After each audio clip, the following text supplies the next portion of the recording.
Yo, what is good, everybody? I know my setup a little different. I'm not in the usual studio. I got like a glare on my glasses.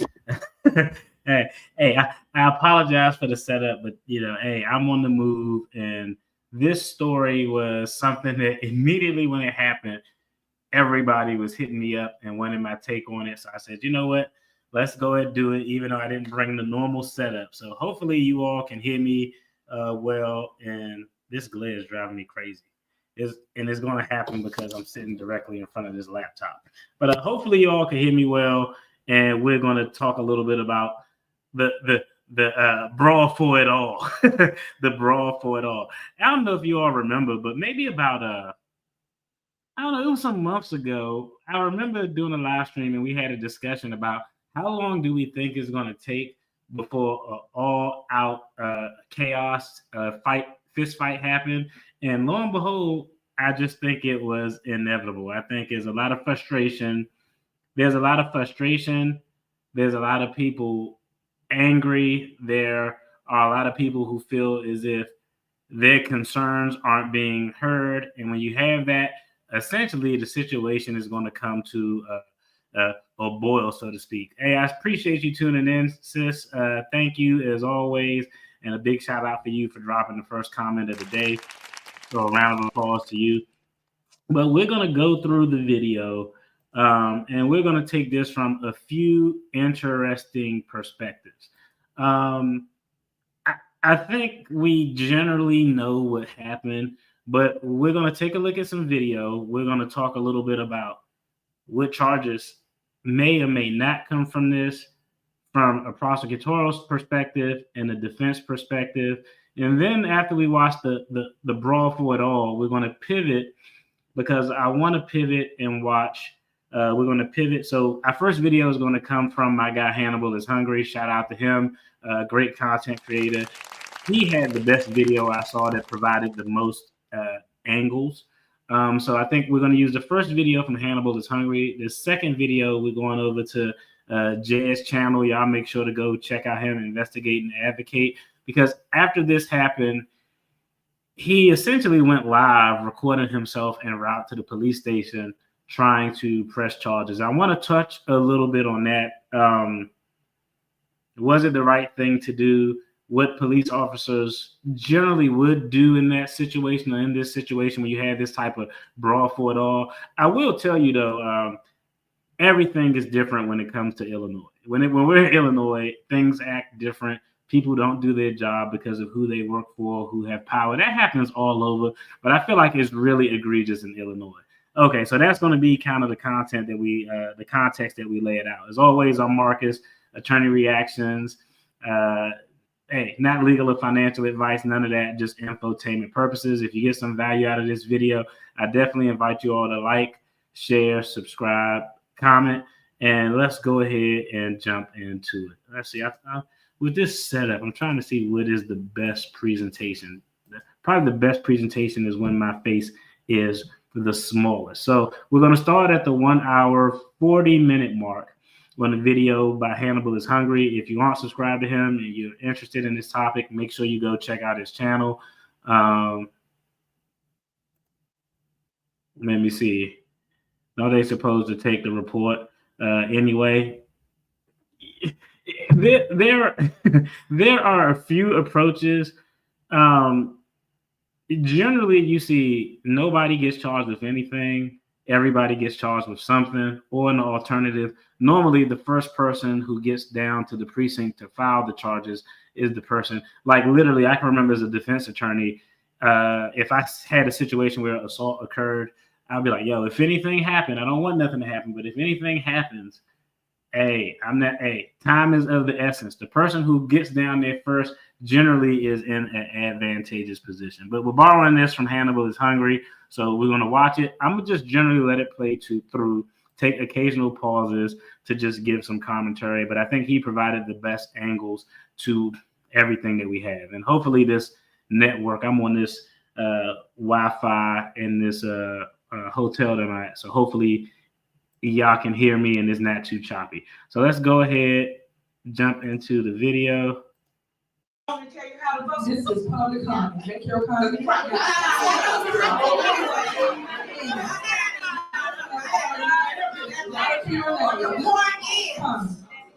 why do you have to sidebar? I'm assuming that Miss Everybody has reasoning skills, and she can make a decision on her own. You should not have to tell her what to do.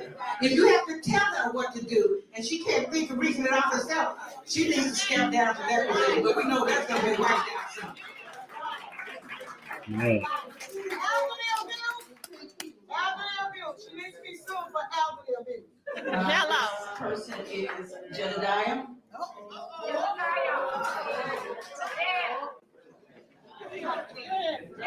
Hey, real quick, I do want to talk about they're shouting in the audience that she should be sued for elder abuse. So the argument is the same argument that we've seen made in Congress when I can't remember the federal congressman names, and she was low key that what they did in Congress was elder abuse. She couldn't make votes. Essentially, her aides were just doing everything. They walked this woman. Why is her name escaping me? But they're referring to Darlene Gray Everett, who is a trustee, and they're asserting that she doesn't have all of her faculties, so they are in a position, or Henyard is in a position to manipulate her to vote in the direction that she wants because she doesn't have all of her faculties. So, yeah, so that's essentially what they're referring to. I do agree if that's going on, that's a type of elder abuse. What was the senator's name? Dianne Feinstein. Democrats did that to Dianne Feinstein. They would roll her out there. It was like on some Weekend at Bernie's stuff. She was like you could tell Dianne Feinstein was in bad shape, and they kept her around, and that was an absolute disaster. But that's essentially what they're referring to. They're arguing that, hey, this is elder abuse because y'all got Darlene Gray Everett in here. She doesn't know what's going on, but because of that, y'all are able to manipulate her vote to a position that's favorable to you.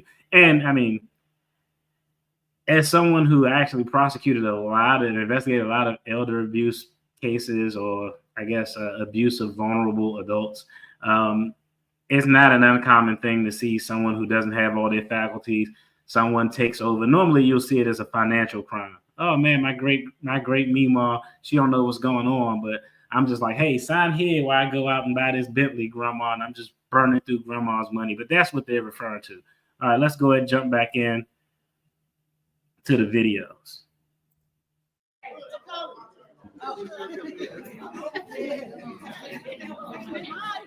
And I would tell y'all real quick, we talked about hypervigilance. I already told you. I'll tell y'all, like I'm in a group therapy for like vets with PTSD because we like always on edge. The very first thing that jumped out at me is oh boy right here in the black and gray sweatsuit with the stripe going across horizontally. He appeared to me, and I don't know, but it looked like he's positioning himself for something. I just found that odd. That was the very first thing that jumped out at me when I saw it.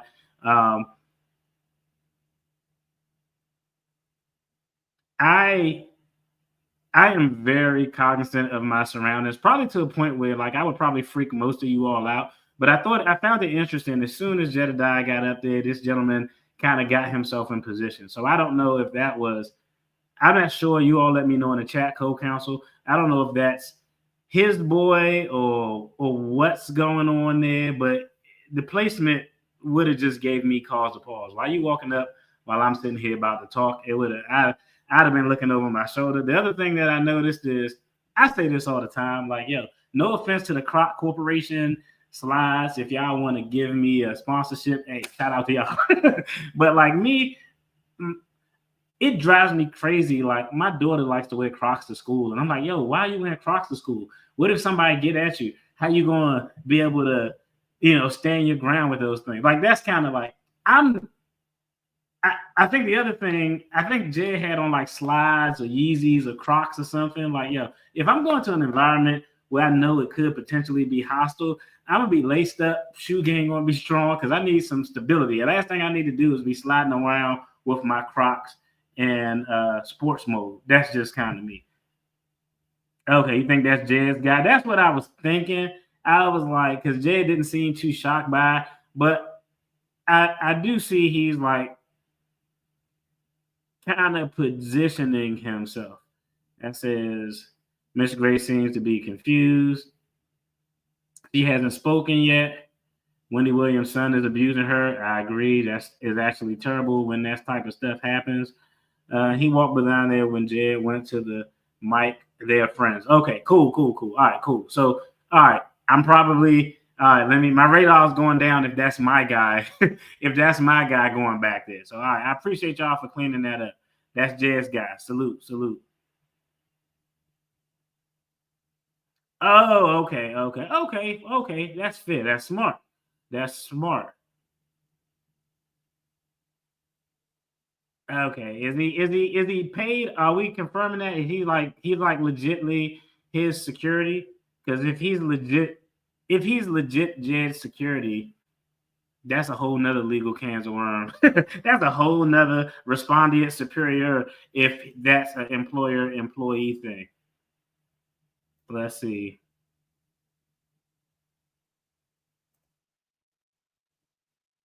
Okay. All right. Okay.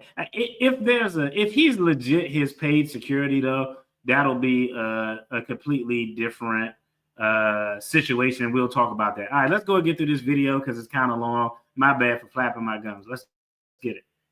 My bad, got a little distracted.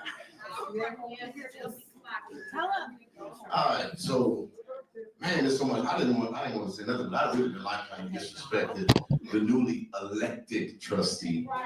But what I want to say is clear that you got questionable spending habits, you got a failed business venture, your restaurant was deemed nasty, and it's proven while you talking about her education, we can't even verify yours. But since you sold for women, I really already knew by the way you handled Fania. But for you to sit up here and disparage that woman after giving her that fake ass congratulations in the beginning because you thought you was gonna get what you wanted. Here's the thing. I want to educate you. Stephanie Wiedemann is a 20-year employee, and ain't none of her business ventures ever failed. On top of that, she serves as a chief of staff, and she didn't fuck her way to the top. She's efficient in budgets and don't hide her deeds. She's efficient in organization. She served as a temporary interim executive director for the Thornton Park District until she stepped aside to help her daughter become something you'll never be, which is a married woman. And her daughter moved away to Texas, and when her daughter moved away to Texas, she went to help her daughter, but I done heard about 4 or 5 people tell me how they had to take care of yours. And so while you've been a half-ass mayor, but if you wanted to get up here and earn some respect, then you should have been able to respond to Lori Lightfoot's report about credit cards. You want to talk about them not coming to work, but we've been hearing about what you've been doing while you've been at work, and I'm going to give away the rest of my time because I think on behalf of the Black Cookout Association that we would better take a vote. And we're gonna exchange your black ass for Stephanie to be the new member of Congress. So all those in favor say, all those against it, say nay. All those in favor say aye. You go, bitch.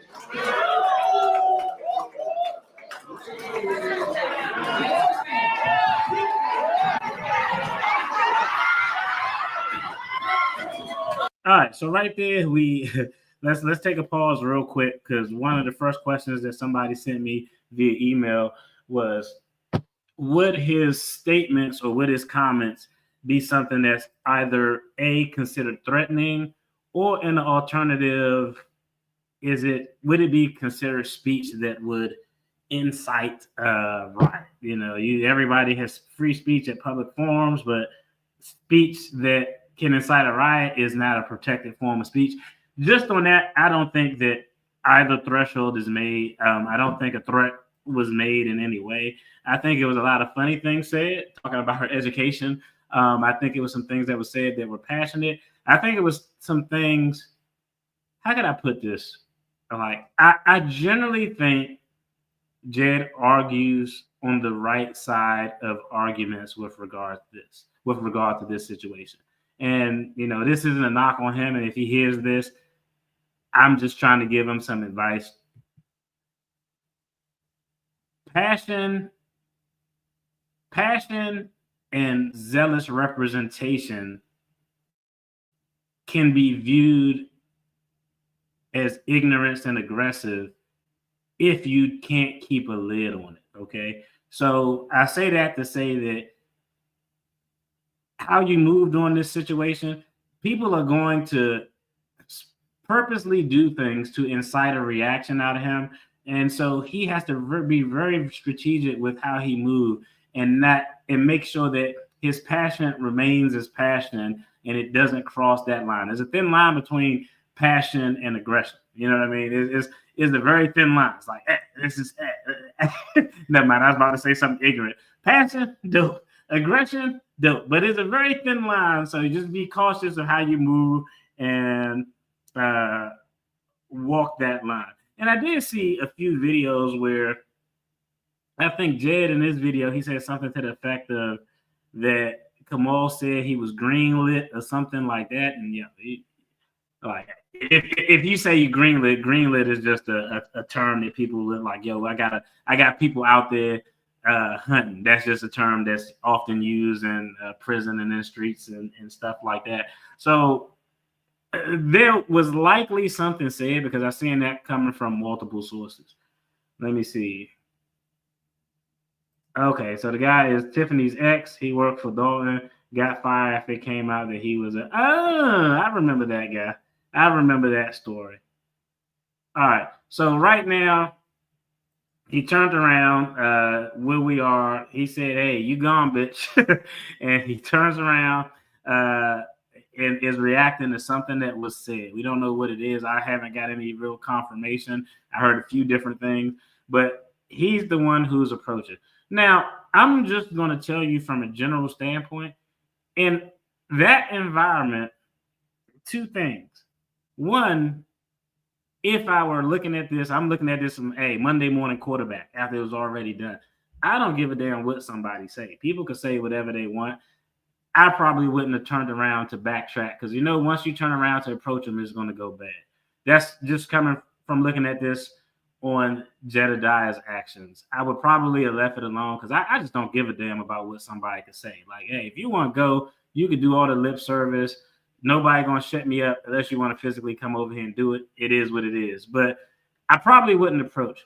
From the other standpoint is, even if I say something, once you turn around and approach me, I'm already putting in myself in a position where there is a defensive posture.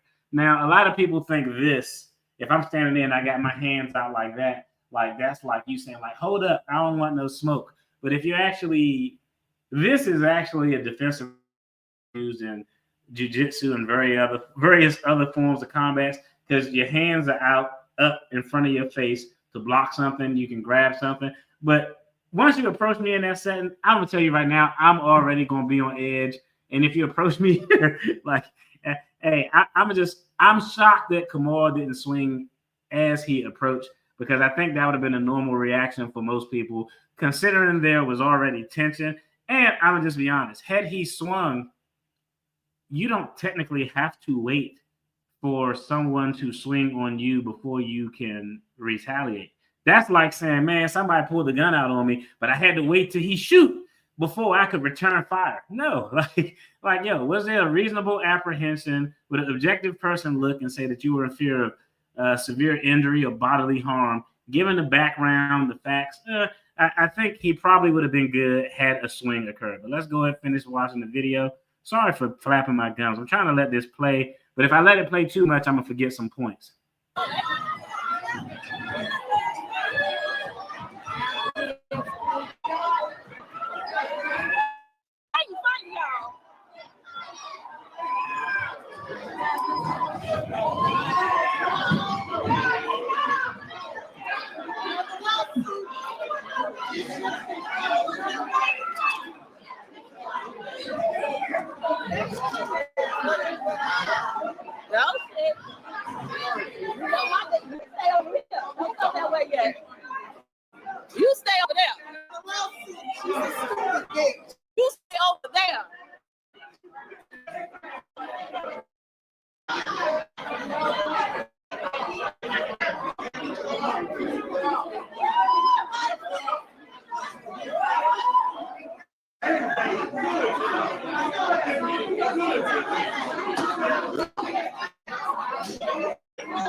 Yeah, this is sad, and I feel sorry for all the residents that has to go through this and see their community be put on display because this shit is a shit show. Like literally, it's titled this video shit show. That's what it's been.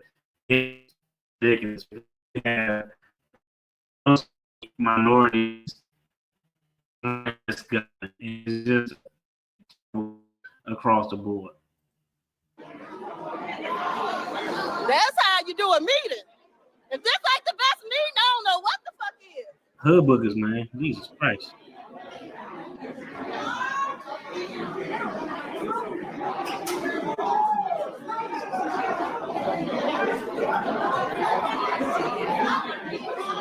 Now that was a meeting.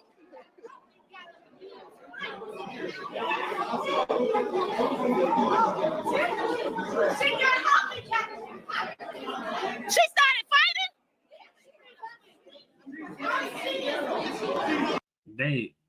They bother me. they just bother me. I'm like, God. Who was she swinging on?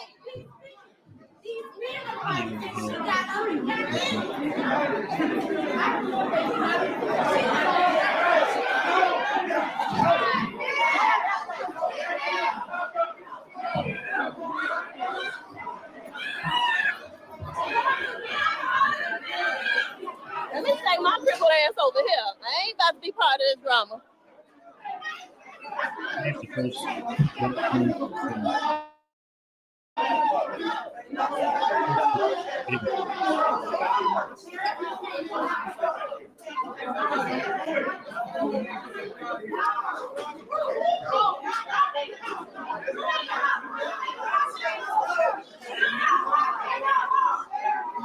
Well, I definitely ain't taking my ass outside yet without my security people walking me to the car.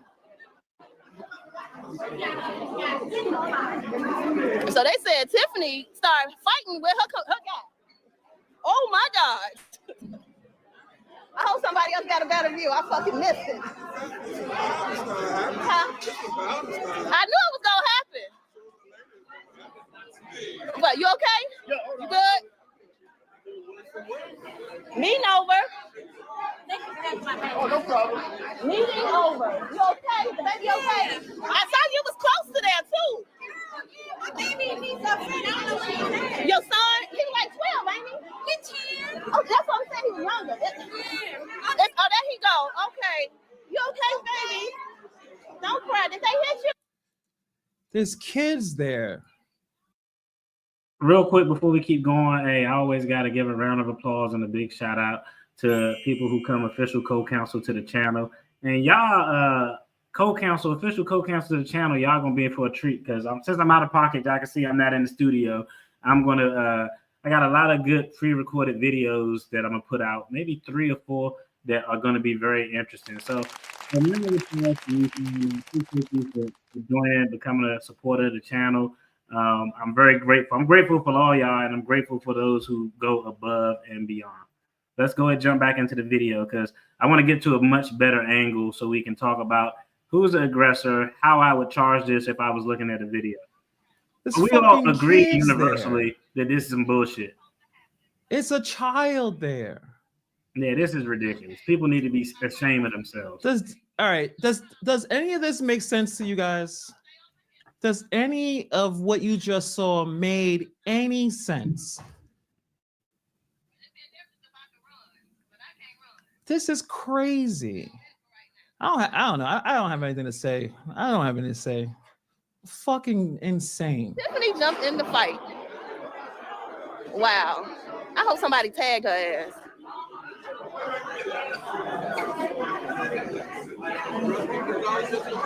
There come police. Go police. All right, I feel a little safer to go a little closer. I can't. We're gonna rewind it after. I guess we'll figure out what we're gonna do. After we get to the very end, then we'll rewind to see exactly what happened.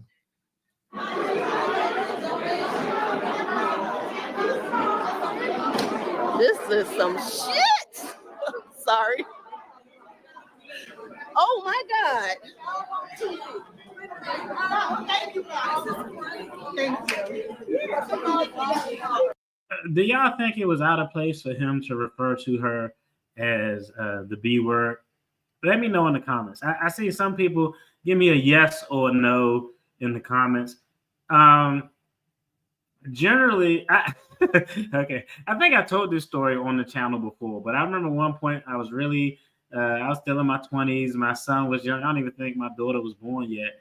And I think, my lady's outside with the kids, and someone says something to her, and she comes in, and she didn't present it to me calm. She presented it to me upset and irate. He called me this, blah, blah, blah. She's going off. So I immediately, I had like some shorts and a wife beard. I put on some Timbs because I was like, okay, I have to go outside and tune somebody up. Generally, calling somebody's woman a B, your mom's a B, like that's just like a no-go. But do y'all think that was too far? Everyone was wrong that day. A pit bull in the skirt. Pit bull in the skirt, though. I get it, but I think Eve from Rough Riders came up with that because she was a vicious rapper, and she was bad. So, I don't know. I don't know. I tend to agree everybody was wrong, but I will tell you, if you are a public official, you should be prepared and expected to be called worse stuff than what a normal person would be called at any type of meeting or thing. I think that's just something that just comes with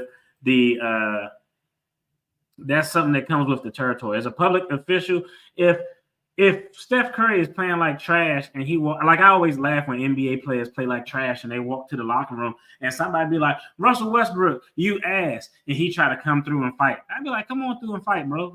Let's go. If you in the spotlight and when you're doing good, you accept all the praise. If Tiffany Henyard was doing good, she would accept all the praise. So when you're doing bad and you're in the public forum, you got to accept all the smoke that comes with it. But I do agree that whatever is said should never result in violence. I generally I generally agree with that principle.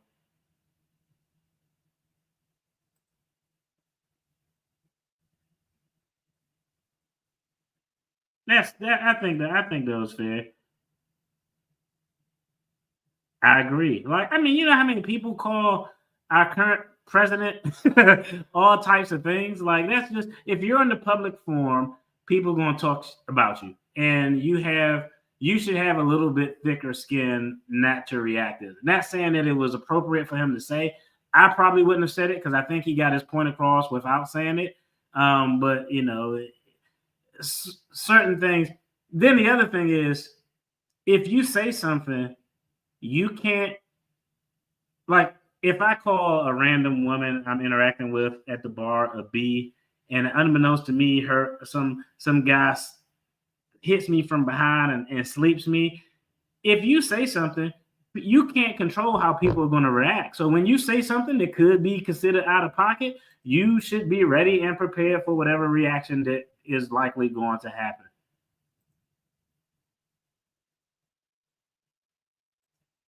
Let me see. Look at walk on every side when the men are exalted. Yep, this is fair. She's been disrespectful to everyone, and it's no fun. Yep, I agree. I agree with the comment that was made. Everybody was wrong this day. Let's go ahead and look back.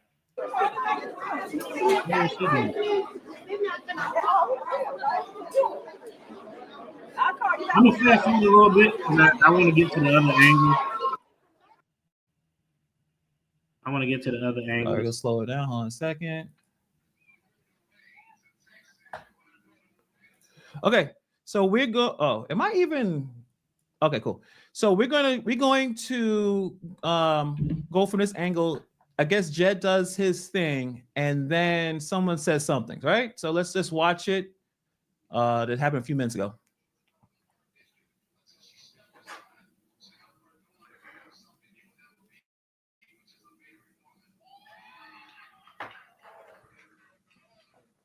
All right, I think this is the best. All right, angle the we sound get. should be back on. My fault. My Able to fault. respond to Lori Lightfoot report about credit cards. You want I to think talk this is about the them best not angle coming to we get. work, but we've been hearing about what you've been doing while you've been at work, and I'm gonna give away the rest of my time because I think on behalf of the Black Cookout Association that we would better take a That's vote right. and we're gonna exchange your black ass for Stephanie to be the new member of Congress. So all those in favor say all those against it, say nay. All those in favor say aye. You go, bitch.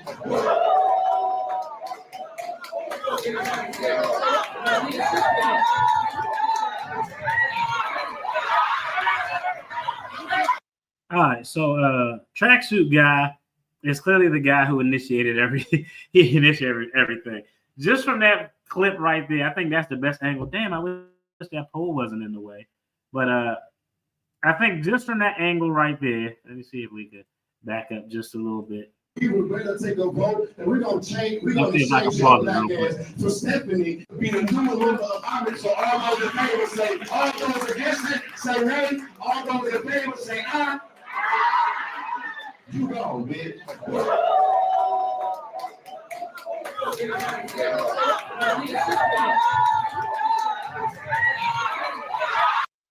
All right, so Mr. Tracksuit guy is clearly initiated. So as soon as I see this video off the break, I'm like, whoever this dude is, we're gonna throw him charges. And I took a look because I wanted to see we got no, not disorderly conduct, aggravated assault. All right, aggravated assault in Illinois is an offense based on location of the conduct. The person commits an aggravated assault. I don't know. Do y'all want me to pull that up? Because the way this streams, because it's a little janky, I'm going to just go ahead and read it to y'all. That's regular assault. All right, aggravated assault in Illinois is an offense based on location of conduct. A person commits an aggravated assault when he or she commits an assault against an individual who is on or about a public way, public property, a public place of accommodation or amusement, or a sports venue, or in a church, synagogue, mosque, or other building, structure, or place used for religious worship. The offense based on the status of the victim, a person commits aggravated assault when, in committing the assault, he or she knows the individual assaulted to be any of the following. And I don't think, this is interesting. I'm not going, God damn, this is long. This is interesting. Okay, so the location is clearly met for aggravated assault. If we're charging this Mr. Sweatsuit guy, I apologize if you're watching this, bro. I forgot your name. It is what it is. Sorry. But if we're charging him as he's the initial person who threw the punch, they're going to look at aggravated assault. It's based on location. I think we all concede that this is public property. Now, it also is based on the status of the victim. And they have a lot of categories that they list as a person with a physical disability, a person who's 60 years of age, a teacher, a school employee upon school grounds, a park district employee upon park grounds. Essentially, what they're leading to with this language, I'm going to go ahead and close that out because I'm going to talk through that. What they're leading to with that language, some states call it something different. I know in North Carolina, it would be called assault on a government official. If you are an employee of the state municipality and someone does something and they throw a blow at you, they attempt to assault you, punch you in the damn face, you're probably not going to catch a regular assault charge. You're going to catch an assault on a government official charge.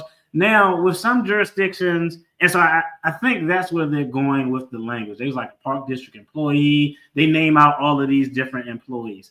Now, I don't know for certain in Illinois. It varies by state to state. But states look at this as an aggravated. This is a aggravated assault. But states look at, we'll refer to it as assault on a government employee because it just make it easier for me to break down.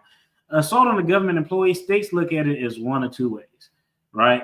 Some states say, if I punch a clerk in the face and it's on property and it's during the course of her employment, I'm going to be charged with assault of a government official, the equivalent of what the charge was we were reading. Some states say, if you do it in a place where the person is outside of their official government capacity, it's not a government function, because it was 7 o'clock. They were at this other function. This person wasn't acting in his official capacity. He wasn't officially a government official at the time this assault occurred. I've also seen some nuanced situations where this could be one of those hybrid situations. He's a government employee because he has a job that's just cushy and he doesn't really do shit. Allegedly, right? He doesn't really do shit for the job. But if he's instructed by the mayor, despite their relationship, hey, come to this venue for me once you are off the clock. Not saying he was doing any work, I don't know, but come to this venue for me. Some would potentially argue because the mayor requested him to be at this particular event and he is a government employee, despite of whatever cheek clapping situation they got going on, some places or courts may find that, well, this was, in essence, he was in his government official capacity because he wouldn't have been there but for the invitation of the mayor. So it's interesting how that one could potentially play out. It's interesting how that one could play out, but he's definitely getting charged. He's getting charged with the assault, if I can get the aggravated. He's getting charged with disorderly conduct, and I even pulled up that statute.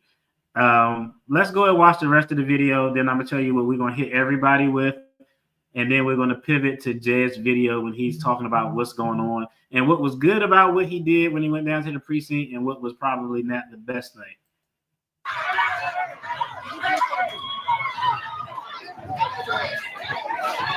Bro, when you do not go to a place where you think there could be smoke and wear slides, you will not have any traction. You're going to lose. You're not going to lose, but you're going to be at a significant disadvantage if you can't even get your footing on. So let's just this ain't like Ice Cube and Boys in the Hood walking across the street in slides. We don't do that. Fellas, ladies, if you're going somewhere and potential ops could be there, wear some combat boots, some Yeezys, wear anything where you can actually stand your ground in.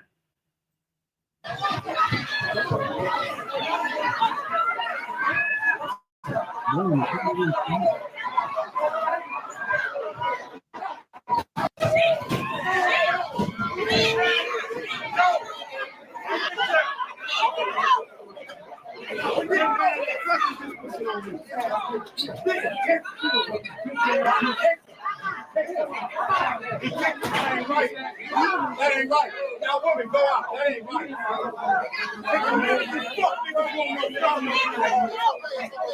Do y'all know if any charges resulted from this? I don't think so. I felt like I would have heard something, but do y'all know if any? Is that what happens? You think that video, it looked like Kamal hit him first? I don't know. Let me see.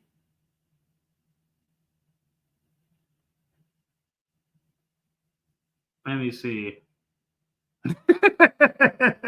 That's facts. Hey, shout out to you. Hey, that's facts. That security guard or officer, whoever that is, he definitely not doing this job.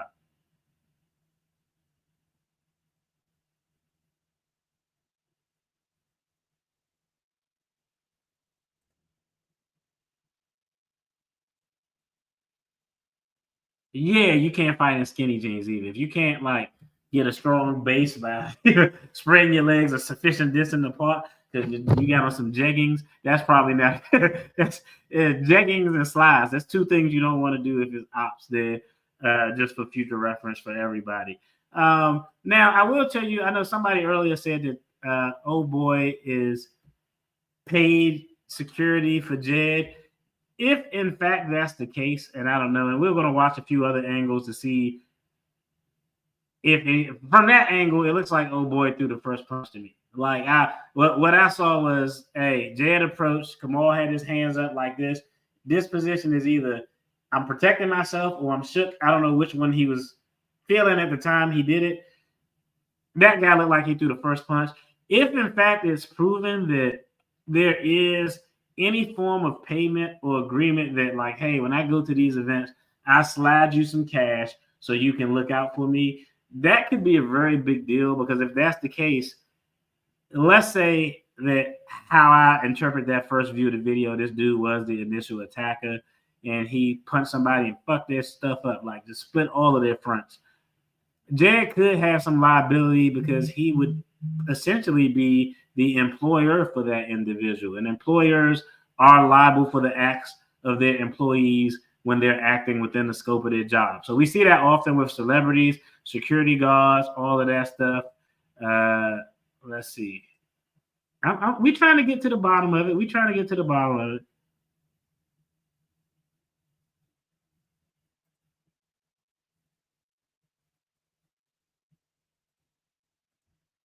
Let's see. All right, let's go. I think they show a few more videos, a few more angles. Yeah, whatever y'all think is the best angle, if y'all could drop a link to that video in the chat, and we'll check out that one before we turn to Jed going down to the police precinct.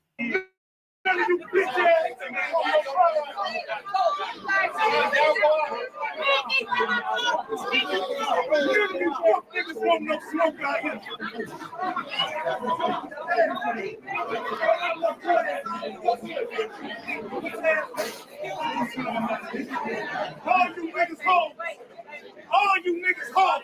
I better not touch none of you fuck niggas outside of here.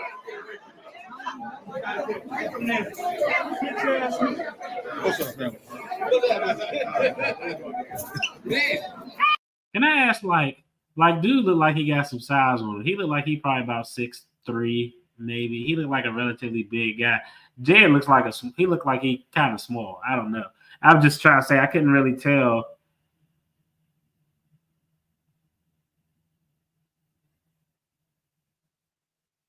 Let me see. Okay. All right, that's fair. Let's see. The first punch didn't connect. You can see that from the first angle. Embarrassing.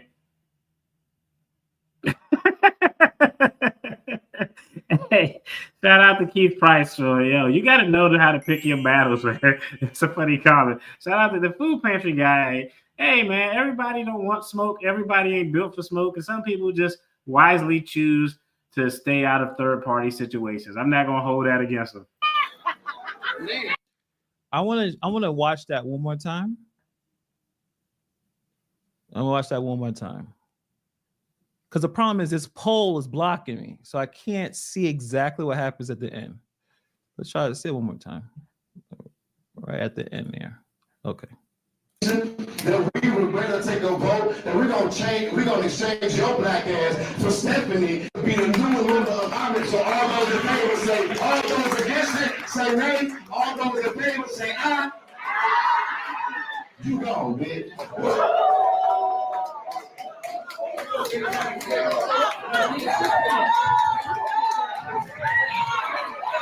All right, right here, I'm just gonna be honest.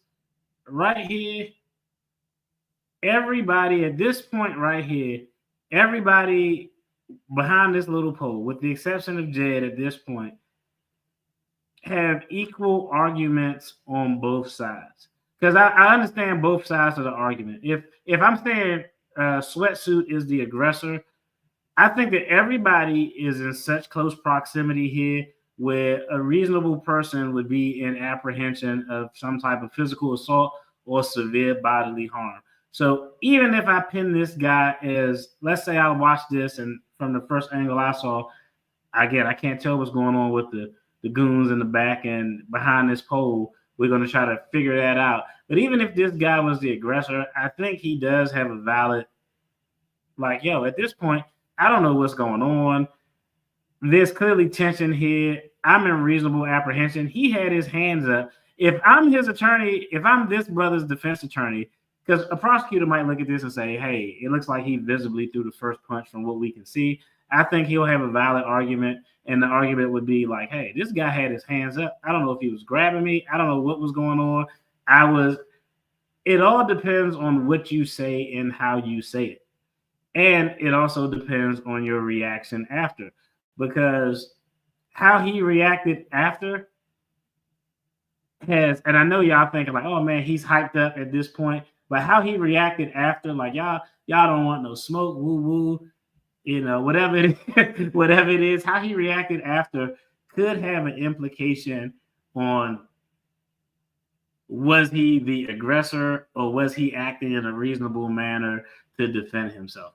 It shouldn't, but some people will look at the tape and view it that way. But I think he has, I can see if he were charged, why he would be charged, but I can also see the opposing argument. I would immediately argue, like, how close do you want him to get before it feels that, before you feel that he's in a viable position to actually defend himself? Do you want the guy's hand to be on his throat? Like, do you want him to get hit first? So I think arguments both ways.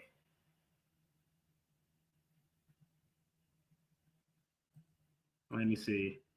It says, yeah, I seen that Kamal push a little hand away when he was holding his out to keep them separated. Once your hand goes up, I don't know what you're doing with your hands. So once your hands go up, I don't know what the fuck you're doing with your hands. You can have your hands up like, oh, I'm just trying to keep the peace.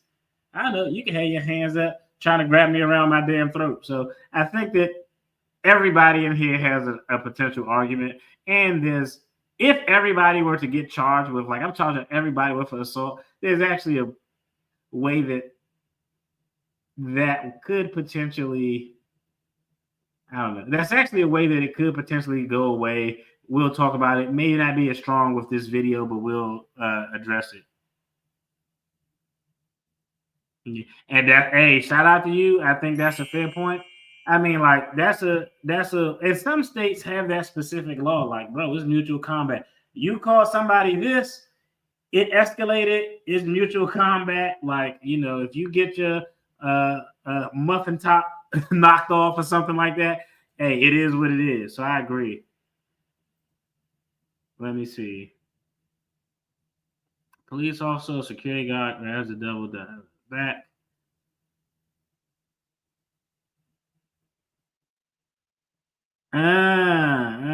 And when somebody grab you, I think you're in a fair position to try to defend yourself because you don't know who's behind you. It's just a melee going on right there at this point. It's so much confusion, tensions are high.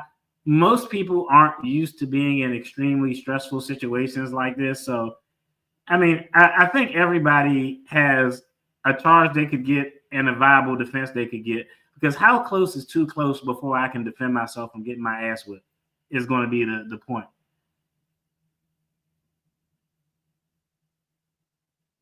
All right, let's go ahead and check it out. Check out this video. All right, so what is old boy right here to the right of the pole doing? Is he grabbing this guy trying to pull him back, or is he pushing him forward?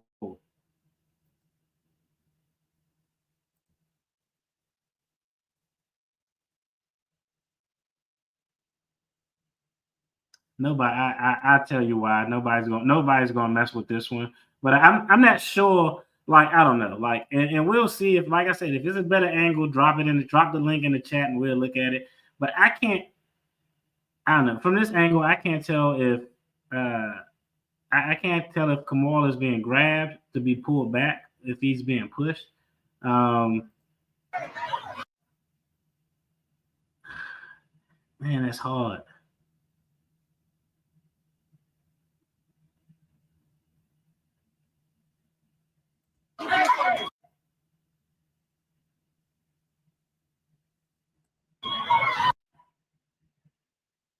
It's hard to make it out from this angle, especially with this damn pole here.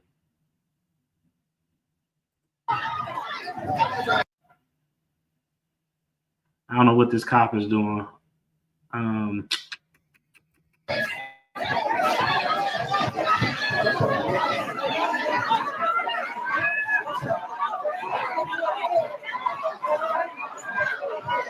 Are those people in it? Are they trying to break them up? I can't fucking tell. This video is crazy.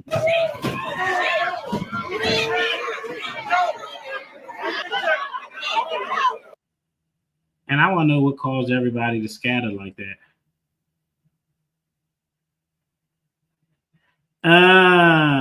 Okay.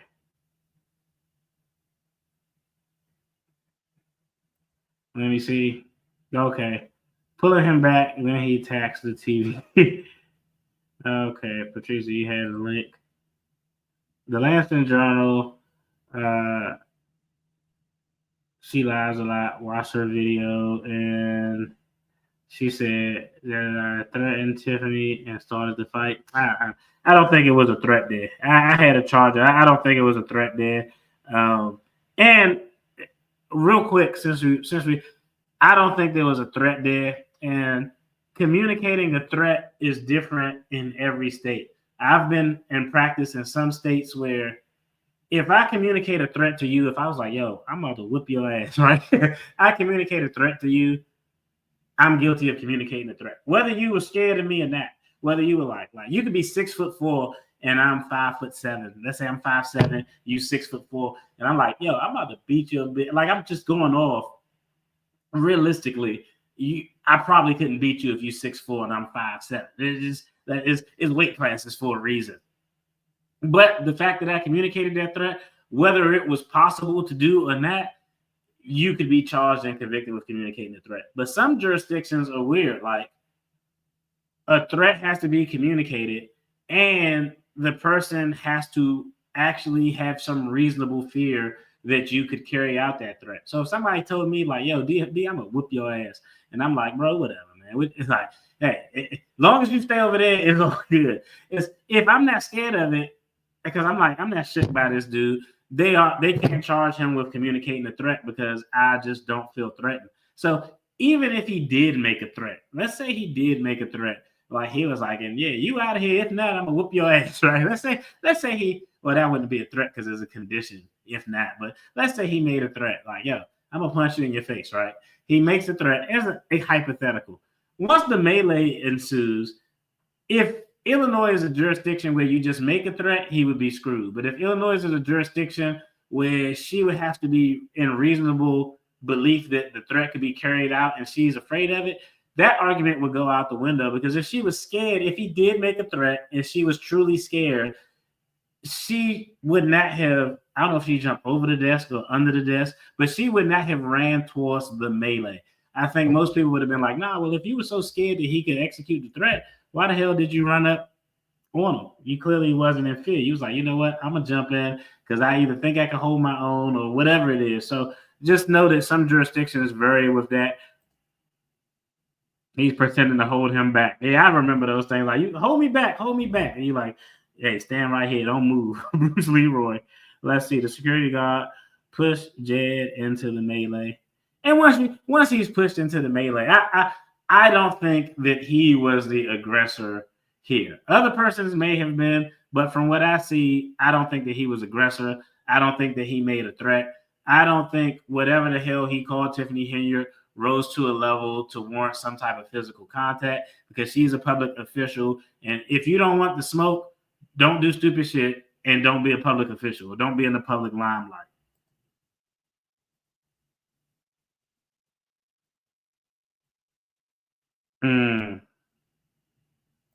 Let's see. I've done an interview with him, and he exposed a lot of the friends since that interview. I gotta check that out. Well, was she justified? And I'll let me fast forward to that part. I'm gonna fast forward to that part where all we could see was like some hair and some jeggings. They look like the same type of jeans that Kamal had on. Let me see. I think it was here. Let's watch this and talk about when you can jump in to help. Generally, the general rule I'm telling you from an attorney's or legal perspective, from a self-defender who conceals carries anytime I'm out, generally try to avoid intervening in third-party situations, especially if you can't identify who the aggressor is. You may have some legal culpability. Hold on, real quick. My bad. All right, let's go ahead and watch this real quick. I think this is where we see Tiffany Henyard enter the melee. No. So it's going super slow motion. If I play the sound, it's going to sound really, you ain't going to like the sound. So I got to slow down.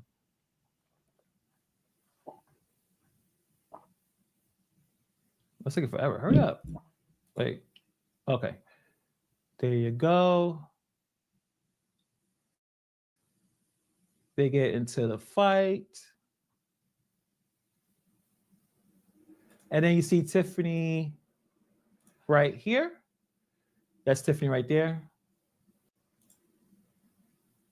Her shoes are off. She has no shoes. She is shoeless right now.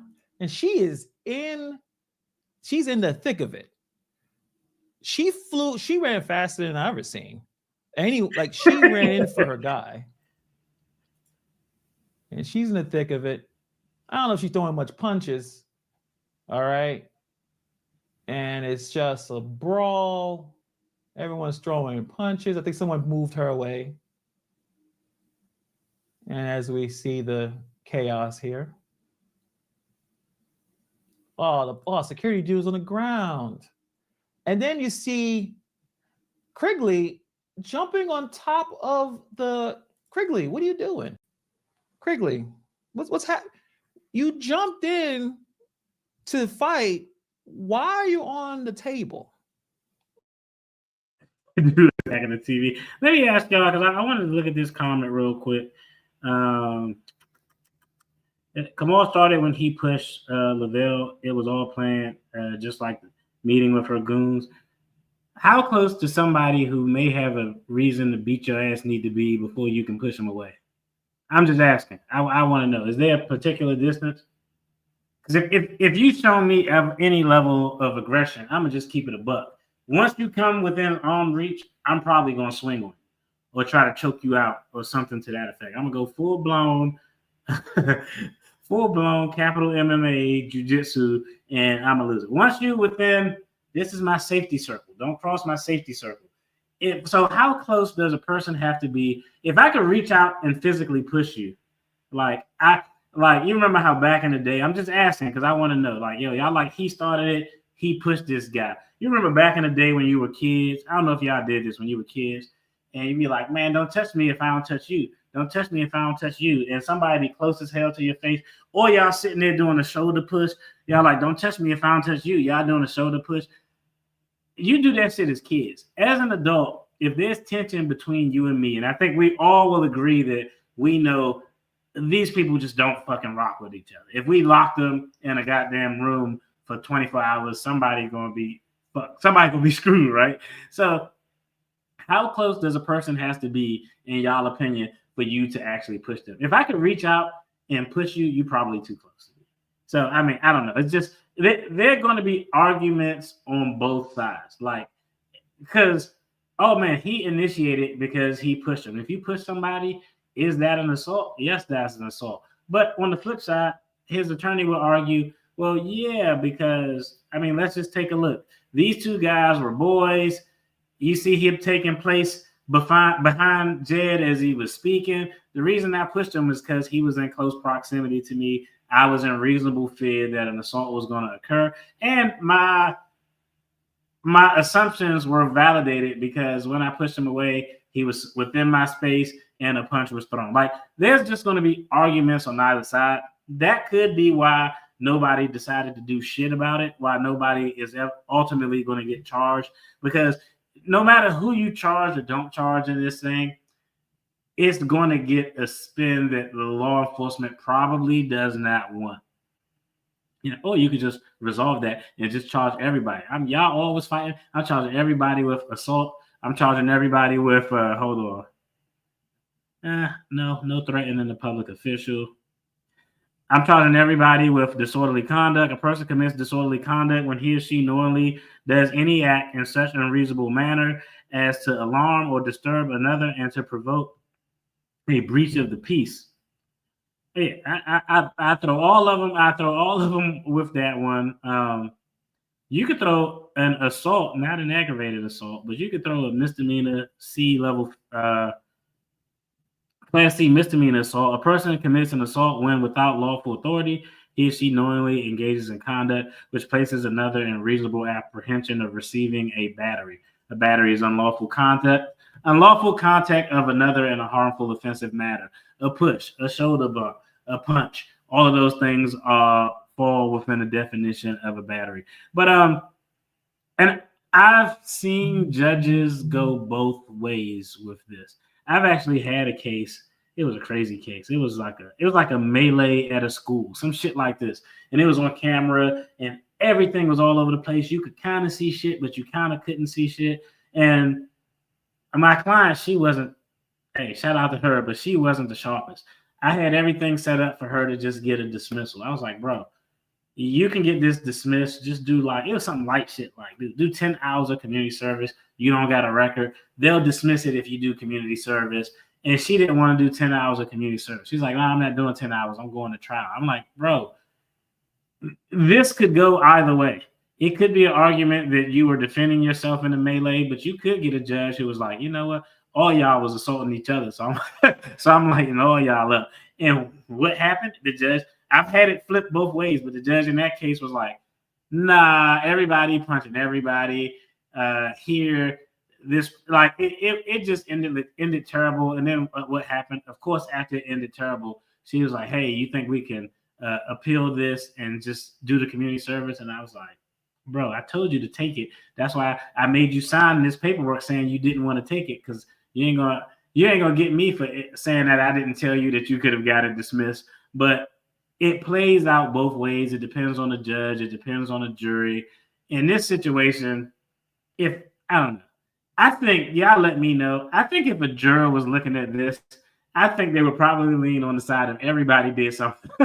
I think they would probably lean on the side that everybody did something. Now, let's talk about how perspectives change. Let's say Jedediah would have gave his speech, right?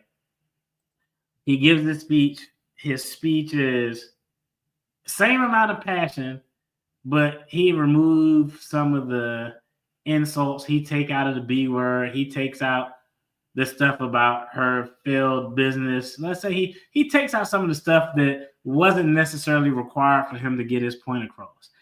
In that example, I can see a fact pattern where a jury could potentially charge everyone else with assault and find that, like, yo, this dude, he acted in a manner that was semi-professional. He didn't call nobody out of his name. He wasn't even the first one to push or shove somebody. He got pushed into the melee.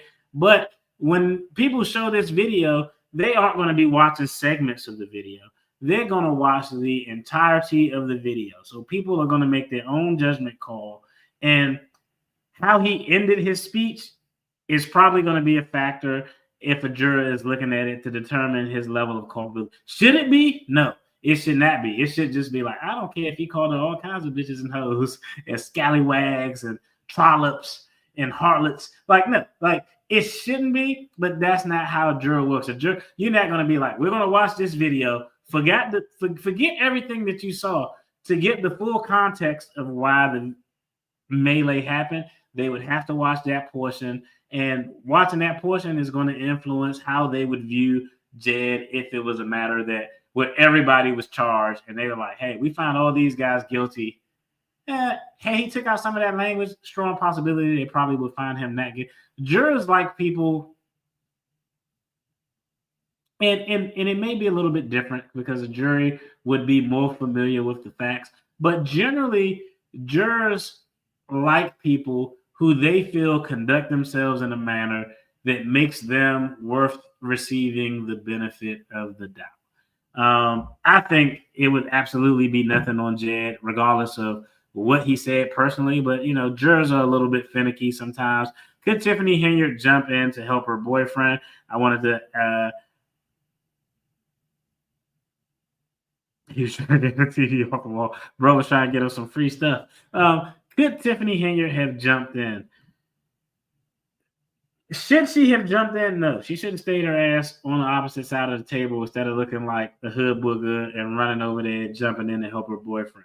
But generally, you can intervene in a third-party situation and protect another. So if I'm a concealed carrier and I'm at a gas station, right, and I'm pumping gas, and I look in the store and I see the clerk getting robbed at gunpoint, and I'm like, oh man, I'm a hood, I'm high-speed Army vet guy. Hey, this is taking me back. I can clearly see who's in the right, who's in the wrong. I go in there, two shots, send a mask. I put that guy down. Like, Did I have the legal right? Yes, you have the legal right to defend another in a situation that warrants their defending. In that situation, I gave the example. It was a risk of death or severe bodily harm. So if that person, the store clerk, had the opportunity to use deadly force, yes, he would have had the opportunity to use deadly force in that situation.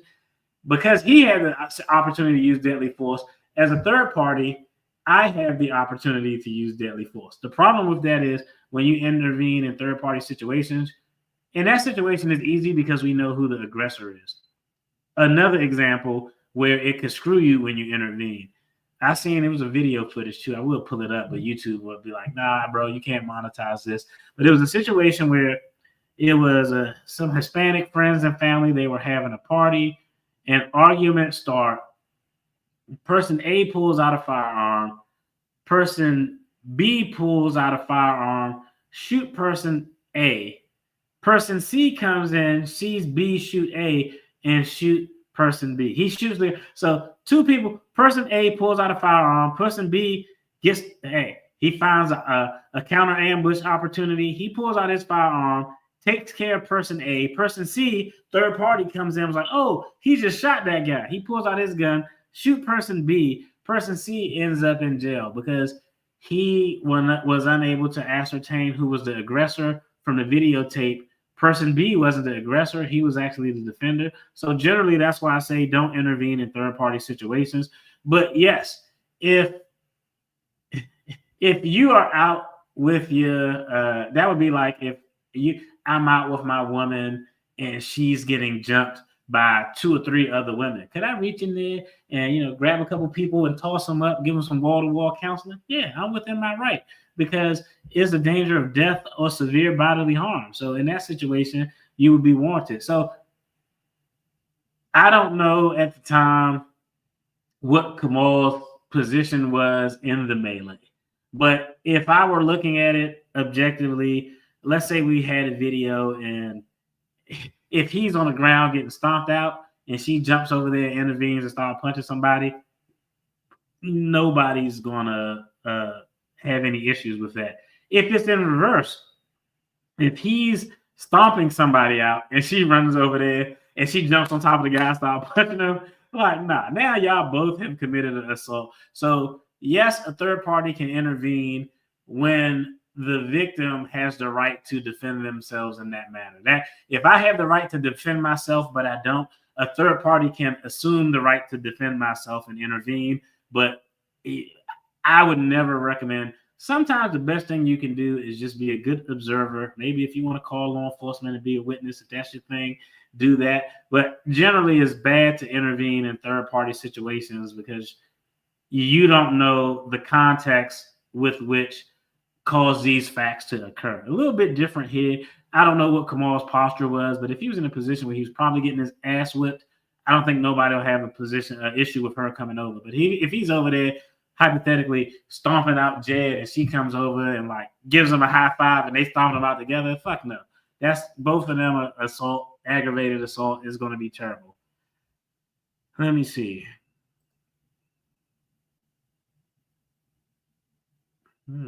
Yeah, the fact that he was, I've said just from the video I saw, I don't see anything that, in my opinion, would warrant Jed having any charges as a result of this. I just don't see it. I don't care what you say. It doesn't warrant a physical altercation. He didn't appear to be the initiator. It does appear that there was someone behind him who likely moved him forward into the brawl. Once you're in the circle of danger, once you're in the arena, you have to be a gladiator. Like, and nobody's going to be like, oh, he pushed me in the arena, and I was like, nah, I'm going to keep it peaceful. No, once you're in the arena, you have an obligation to defend yourself. So I think she looked like a fight. I don't know how she got over the death, though. She either went over it or under it. I can't, from the camera angles and the time, I can't see her getting up, going all the way around the desk. She had to have either went over it or under this. So she showed up pretty fast. Let's see it. All right, let me pivot real quick. I got one more video I want to talk about because I'm going to tell y'all what the police did that were kind of that I think it was kind of jacked up. But let me go ahead and pull up this next video. Should be next on the playlist.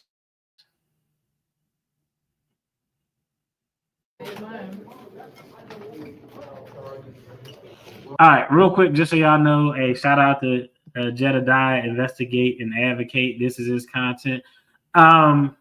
So I know y'all probably already subscribed, but if you want, y'all get familiar, go over there, check them out. Now, this is a little bit interesting because I'm starting it at the 32:24 mark, and I'm starting it there for a reason because this is when he starts his interaction.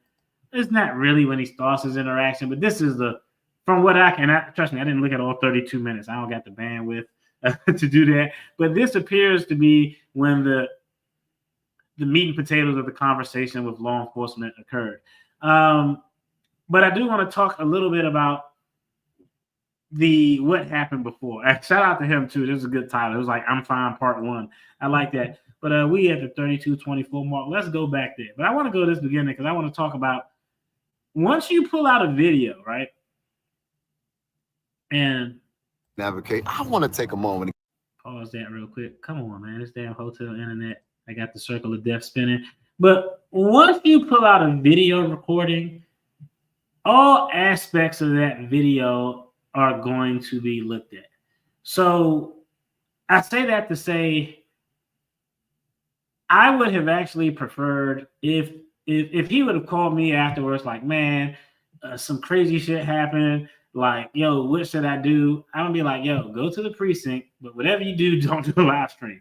Don't do a live stream. And if you want to do a live stream when you get to the precinct and you're explaining what happened, I probably wouldn't want you to do that. But okay, at least I can understand that. But the conversations and reactions immediately after while driving to the precinct, this damn circle is killing me. I'll change it up real quick when we look at it. But the conversations leading up to that, I wouldn't want to, because remember, there's a thin line between passion and aggression. If you have video footage of the incident and what was said, then you have video. Everybody wants the picture painted. I want to know the context before the melee, and it helps me to know the context that you took immediately after. And I'm just going to keep it a buck. I mean, like, I'm going to skip through some of these.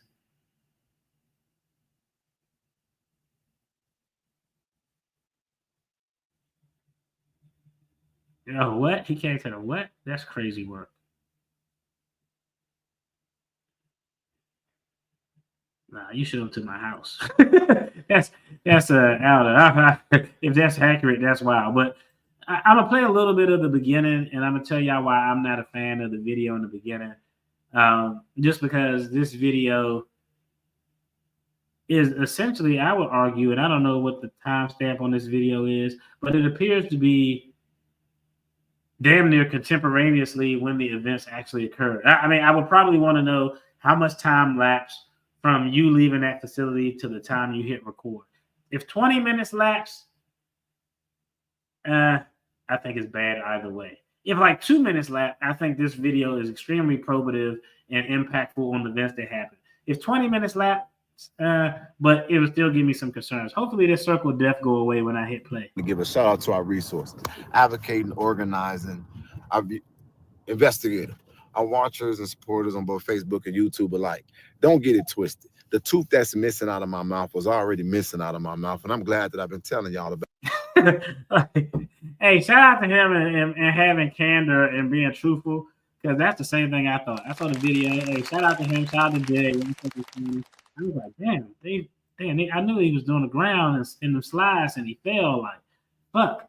I was like, but yeah, that's good. That's not an injury sustained, and he appears to be like, let's say I've seen plenty of people go down in a fight like this or melee like this, and he appears to be physically doing relatively well at this point, considering that he fell on the ground. Normally, when you fall on the ground, is a rap ski. Like normally when you fall on the ground, like is a rap, but he appears to physically be doing well.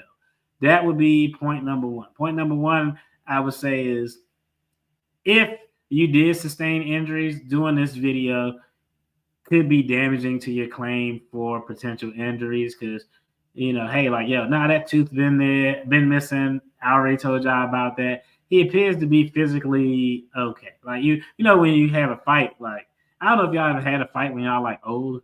I ain't have a fight like recently, but I remember when I was like, you have a fight at like 35, you be sore shit for like 3 days after. You have a fight at like 22, the next day, the next 10 minutes later, you're like, yeah, man, we was out there wrecking. He hit me, but I like blocked it. Woo, woo. But 35, let somebody punch you in the face at 35. Your jaw, you got to take 2 weeks off from work. Your jaw, you're gonna have headaches and shit. Shit crazy. But let's play it. I'm gonna tell y'all what I like and don't like. First thing is, it could potentially, his face look a little puffy, but it could potentially provide issues for any damages that were occurred. Or if you were making an argument that this incident caused me severe emotional stress, it could potentially damage those types of arguments. About that. But I wanted to come on here because I'm getting so many messages from people all over the place asking me, am I okay?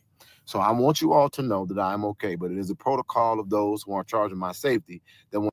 Never say you are okay. Hey, I see this all the time. People be like, they'll post on social media, I was in a car accident, but I'm okay. Prayers up, family. No, don't say anything about the car accident, because if you're trying to get something, any attorney worth their salt is going to go be like, the fact that you said you okay, no, you said you was okay, and this was damn near contemporaneously. It occurred shortly thereafter the incident, so you good. I don't want to hear you talk about you went to the doctor later or anything. I'm assuming that you're okay means that you have no physical and or mental issues related to this event. You built for this.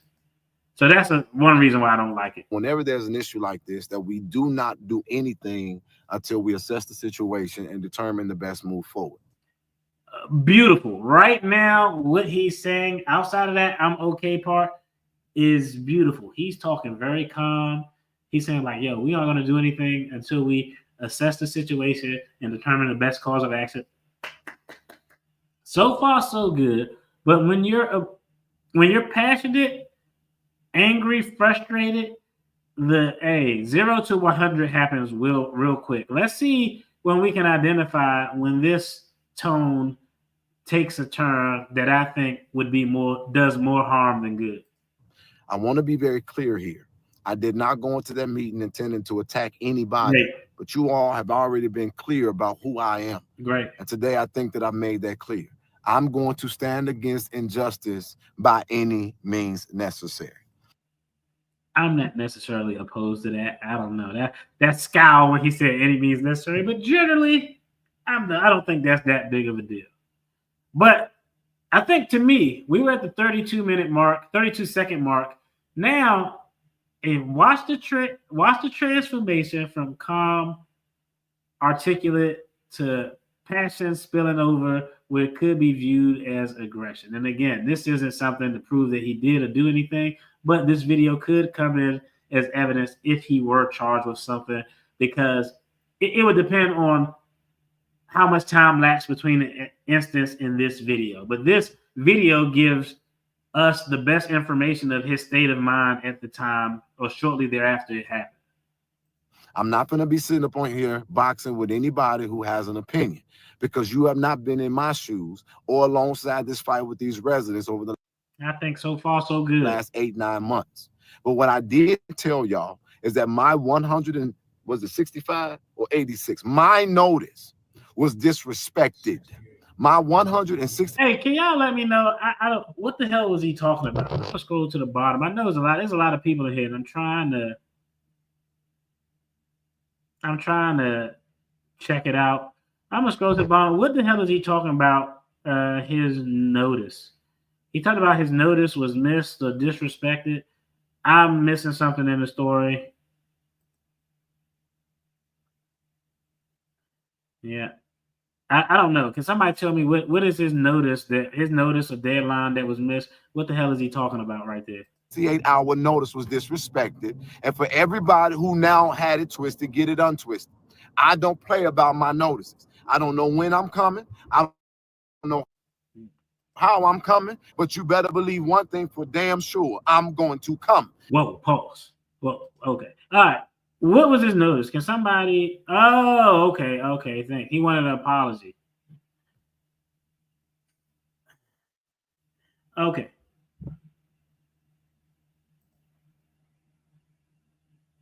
Nobody's gonna. Okay, he wanted an apology from Kamal and Tiffany, and it's 168 hours. That's interesting. Why he picked that time frame?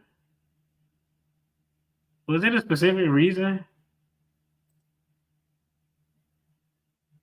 Okay, so but right now he talking about his notices and what he don't play about.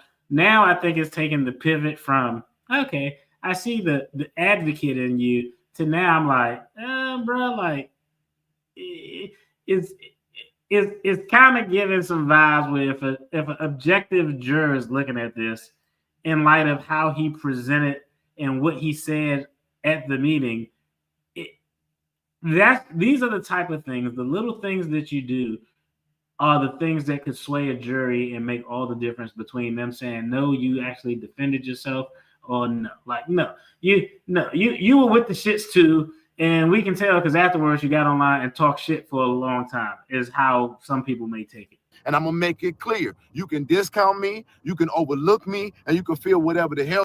Beyond that, y'all still don't know what this woman.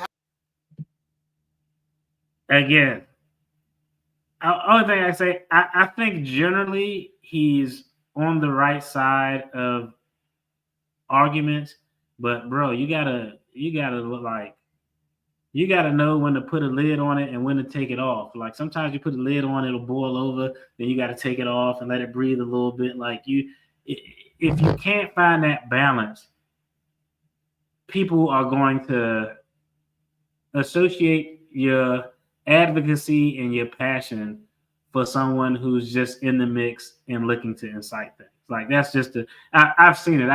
I've represented people who were passionate and protesting and getting picked up for trespassing because they were doing protest signs.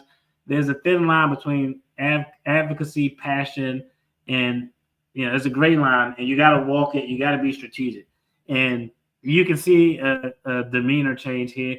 I still think, in spite of this, if I were a juror, I would probably be like, I don't really care too much about the post event. I wouldn't use that as factors I consider with regard to what actually happened. But every juror is going to look at it like me. I've had so many damn trials. I don't know, probably shit. I don't know, 30, 40 in my lifetime. Everybody's not going to look at it that way. And this comes off kind of aggressive. That's what I'm saying. Have done to people because they have not told their story. So let's fast forward. I'm gonna fast forward to where we at because I don't want to see all that. I'm just be honest. All right, he's talking to the police department. We're gonna watch this. Then I check see if anybody. Let's see. He prices like $30,000 ain't worth the shit. So like, hey, if you want me to join them, that's gonna be a $50,000. Comments. Yeah, I agree. I said he should have never gotten up. I don't care. I don't care what someone says to me. Okay, I could be walking and you see me like, oh man, DFD, you soft ass. I'm like, oh, okay, hey, say what you want, bro. As long as you stay over there, it's gonna work out good for all parties involved. Like you can say what you want. I just don't react to that stuff, and I think that would have been the best course. Had he stayed away and sat down, do you all think? Let me ask the question. Let's just be honest here, okay? I know people in here taking sides. We got some pro people, some people who are not against. Hey, people take sides. Let's just be honest, okay? I want y'all to be honest. Give me just a yes or no in the chat. If he goes and says what he says and sits down, do you think this bullshit even happens? Do you think we get the embarrassment or the tomfoolery of what actually happened?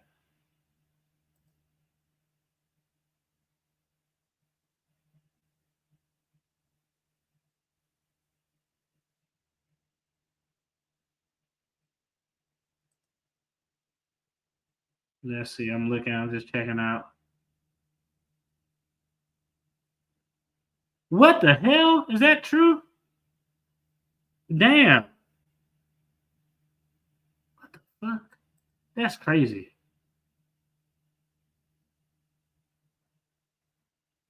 See, I think it's unanimous. Yeah.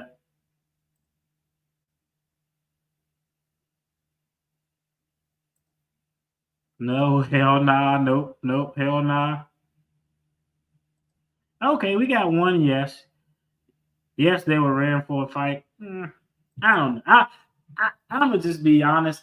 I don't think had he gone and sit down, like to me, I think he was the catalyst for it. I'm not saying he started it, but had he gone and sat down, he could have said all sorts of like, yeah, that trollop. He could have said exactly what he said and went and sat down and not approached. And had he not approached, his plan would have been made. I don't think it would have happened. I think that was the what do they call it? Oh my goodness, I can't remember that intentional talks. But analysis and negligence. Like, let's say a drunk driver hit me in front of my car, and in negligence, you got to prove that the person breached duty. But it's called a but-for test. But for him going up there, would this happen? Probably not. I just don't think it would have happened. Even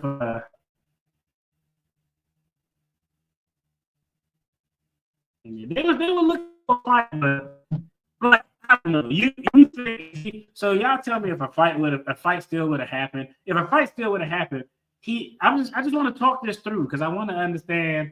A but-for analysis is a legal analysis that has weight in a civil trial. Let's say a fight occurred and this dude got stomped out and had severe brain damage. And they're saying and they were negligent, or let's say they're suing them a negligence cause of action. They had a duty and they didn't act. Let's just give it a hypothetical, right? And I know that hypothetical really don't make sense.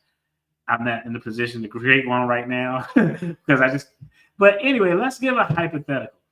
Let's say he went over there and when he got stomped out, he got severe brain damage. One concept of negligence is, did the person contribute to the actual negligent act? If you contributed, sometimes in some states, if you contributed to the harm, that means you get nothing. In some states, they say if you contributed to the harm, they'll apportion it. Okay, you were 40%. He was 60% at fault. You were 40% at fault. If you all think the fight still would have happened, that means he would have had to have gone sit down. I'm just guessing. I don't know. When he was sitting down, his mans wasn't up there behind him. I think his mans was up there. If y'all telling me that's his guy, I'm assuming he was up there just to make sure things didn't go left. And he had his back turned to those people. If he goes and sits down, I'm assuming that guy is probably going to go back to wherever the hell he was at before he went up there. So in order for a fight to happen, he's sitting down. The guy who was up there and only went up there once he got up there is probably going to go back to wherever the hell he was. Y'all saying that Woods and his goons were going to come up and start punching this dude while he was in his seat. I don't know. I think that I'm not taking those sides. Again, I don't think Jed was the aggressor in this. I'm just saying if we're looking at a but-for analysis, I think that moment in time when he didn't go back to his seat and he went up there, it was the catalyst. It was a bunch of coals right there and lighter fluid on it, but it was no fire until when he went up there. I think that was the match that was lit, in my opinion. That's my thoughts. But let's watch this real quick. He's talking to the cops about what he should have done, what the cops they didn't press any charges, what they should have done, or what I would have done. And I already know why they did it.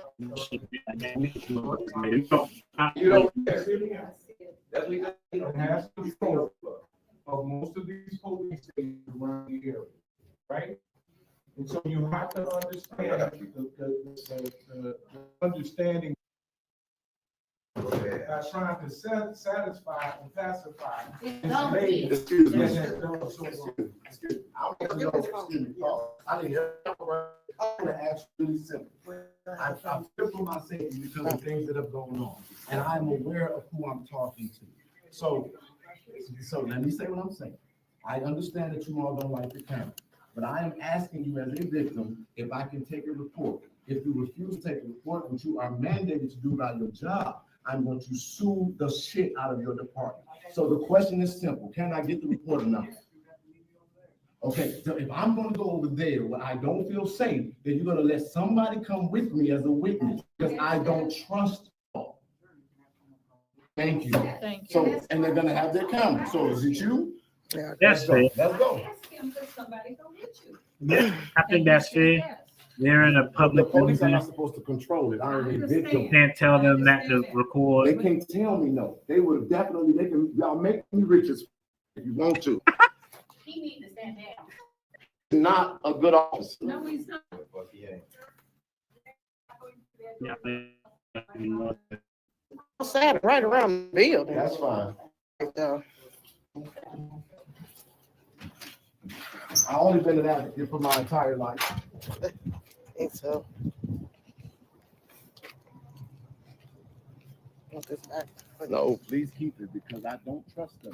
They're taking me to where they have an interrogation room because he's trying to establish if there's something to lock me up on because he's trying to favor goddamn elected official. Who's stupid? How much did he call his attorney to? I watched the video of his and he said he had a who helps him with all this stuff. I wonder if he actually called his attorney. How many times did that? Play. All right.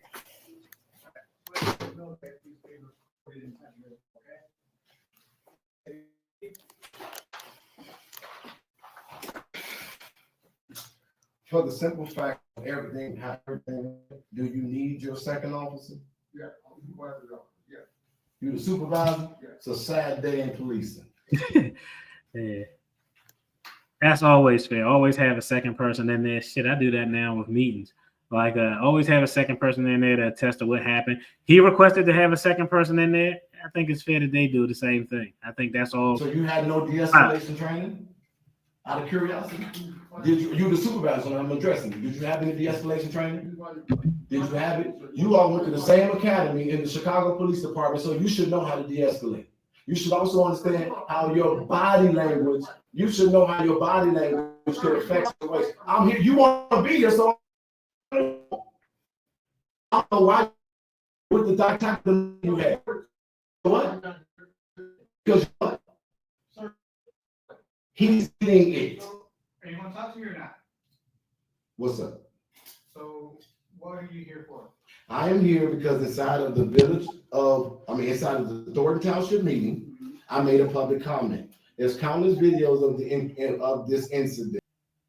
I will tell you, and y'all said it, they should write a police report. When somebody come down and complain about some shit, they should write a police report. Writing a police report doesn't mean that charges are going to be brought, but they should memorialize what happened, what's being asserted, regardless of who came down there. So to not write a police report would be incompetent, in my personal opinion.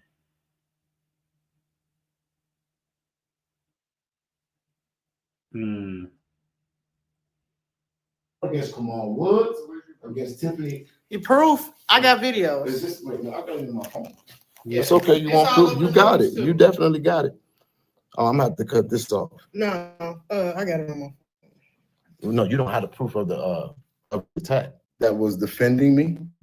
I can tell right there they don't know what they're doing. I'm not gonna say I don't know what they're doing, but you know, like I don't know what their level of training is. Generally, what's supposed to happen if law enforcement wants to get all of the information, they would actually sit him down and write a police report based on what he said. I don't want to see shit. I don't want you to look at this. I want you to tell me what happened based on your recollection alone. Then I'll write that report down. I was like, hey, you see, we're going to date this. We're going to put a timestamp on it. Then once I got that, all right, I'll be back. Go ahead, review the footage, and I'm going to come back in and we can go over it then. But you want to, I think I mentioned this in the live stream before. It's a difference between memorializing someone's remembrance of an event versus memorializing what someone is saying they saw after they watched video footage. So a lot of times when law enforcement officers, if a use of force incident occurs, body worn camera footage is there.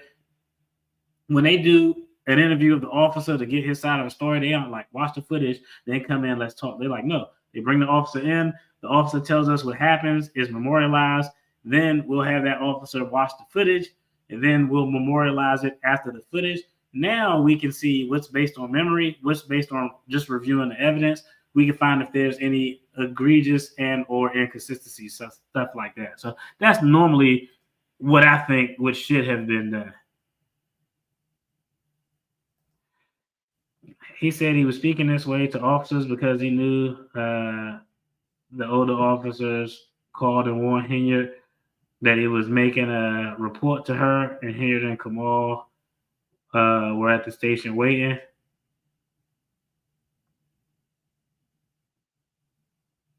I don't know. I'll be honest. I don't think that I don't think nobody's gonna touch this shit personally. I don't think anybody's gonna touch it. His name is Jade. What about it? What's his last name? What about it? You're stating that Kamal Woods threw the first punch, right? I said attack me. Somebody hit me from the back. That's not even how you do an interview. Like, to answer a question, why are you putting words in his mouth? You should ask questions of the person talking and give you more information. You'd be like, okay, from your point of view, who threw the first punch? That's but that's like cross-examination, that's investigation. To find out what you asked in the question yesterday. Okay, you were at 14th Street at right? Like, they respond yes. So you want to talk to investigations. Threw me into them. It was a melee where I was then hit by them. I defended myself. The person who hit me was their security guard, sir. Did you see that on the video? I saw Raw. I didn't see it specifically. Okay, so I'm telling you. Jay in the middle, and he's the one that started off. He's the one that swung at Kamal. That would be an incorrect. You didn't see the right video, because let me tell you what I think you're talking about. Whoever this gentleman you're talking about, you see him put his hand up to stop an individual who's approaching, and when the individual is approaching him, he's pushing him back, and then he had to swing. It was coming at him to be aggressive. I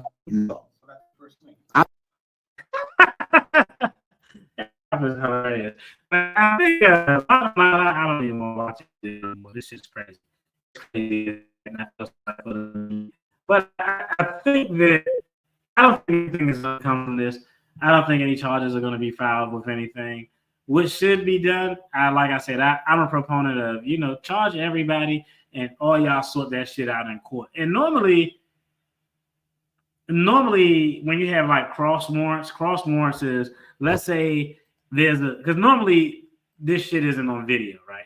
This is on video, but normally these type of things aren't on video. So normally when you have cross warrant situation, I'm fighting, you fighting, we both fighting. I go file a report on you for assault. You file a report on me for assault. Normally, when there's no camera involved, that's actually an easy case for a defense attorney, because if there's no camera involved, the only facts and evidence that they have of the assault are what the two people say. And this is how you would present that. You would be like, look, you go to opposing counsel and be like, look, my client charged with assault, your client charged with assault. There's no other witnesses. There's nothing on video. The only thing that could tie both of them into this assault is if they each get on the stand and testify against each other.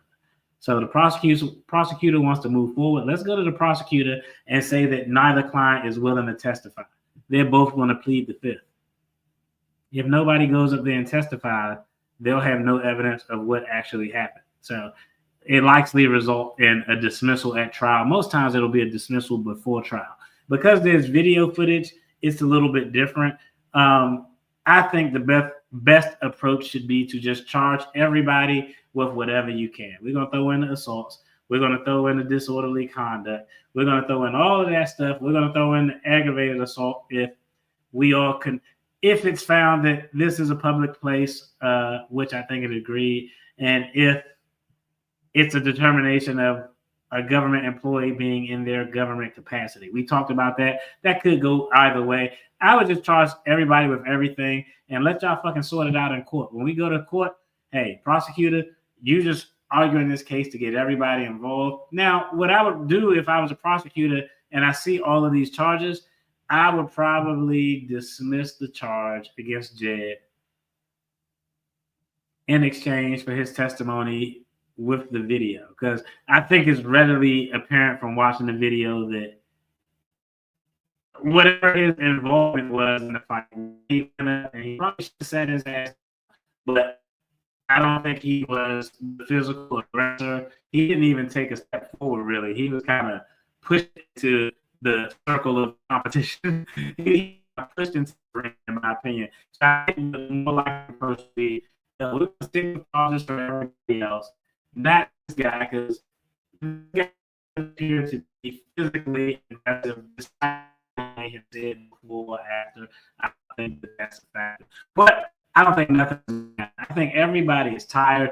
I think Henyard has pulled local police officers. I'm gonna be honest. If I'm a prosecutor with this shit show, because of all the characters involved, if nobody really got that, like, if nobody really got their ass whipped to the point where they're going to the hospital and it's damaged, if I'm the prosecutor, I'm like, you know what? Nah.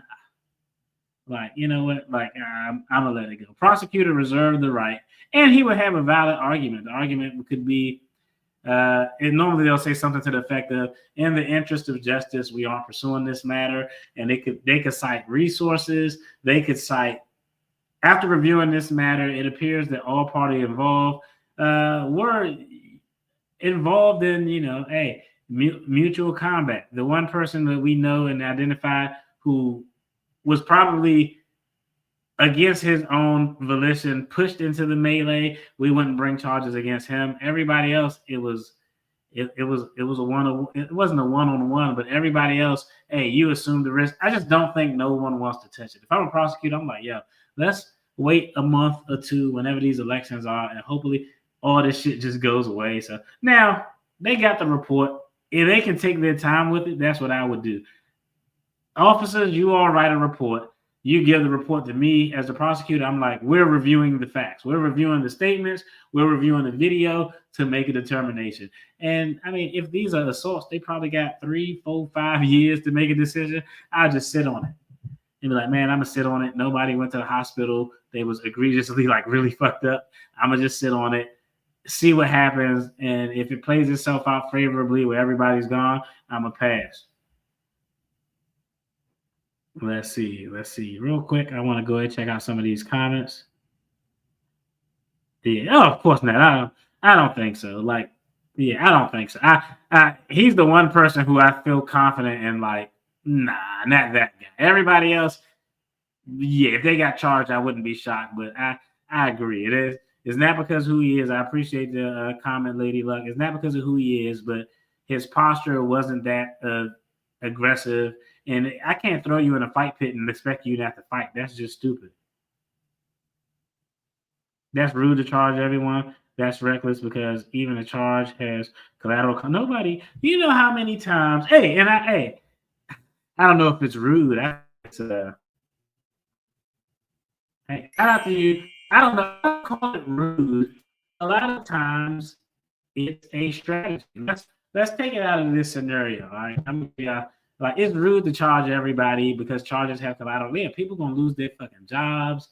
Like, if you could have, because you got a charge or certain convictions, you could ring the ICE alarm depending on if you're a migrant or not. So I definitely agree that it has collateral consequences. I don't think it's rude.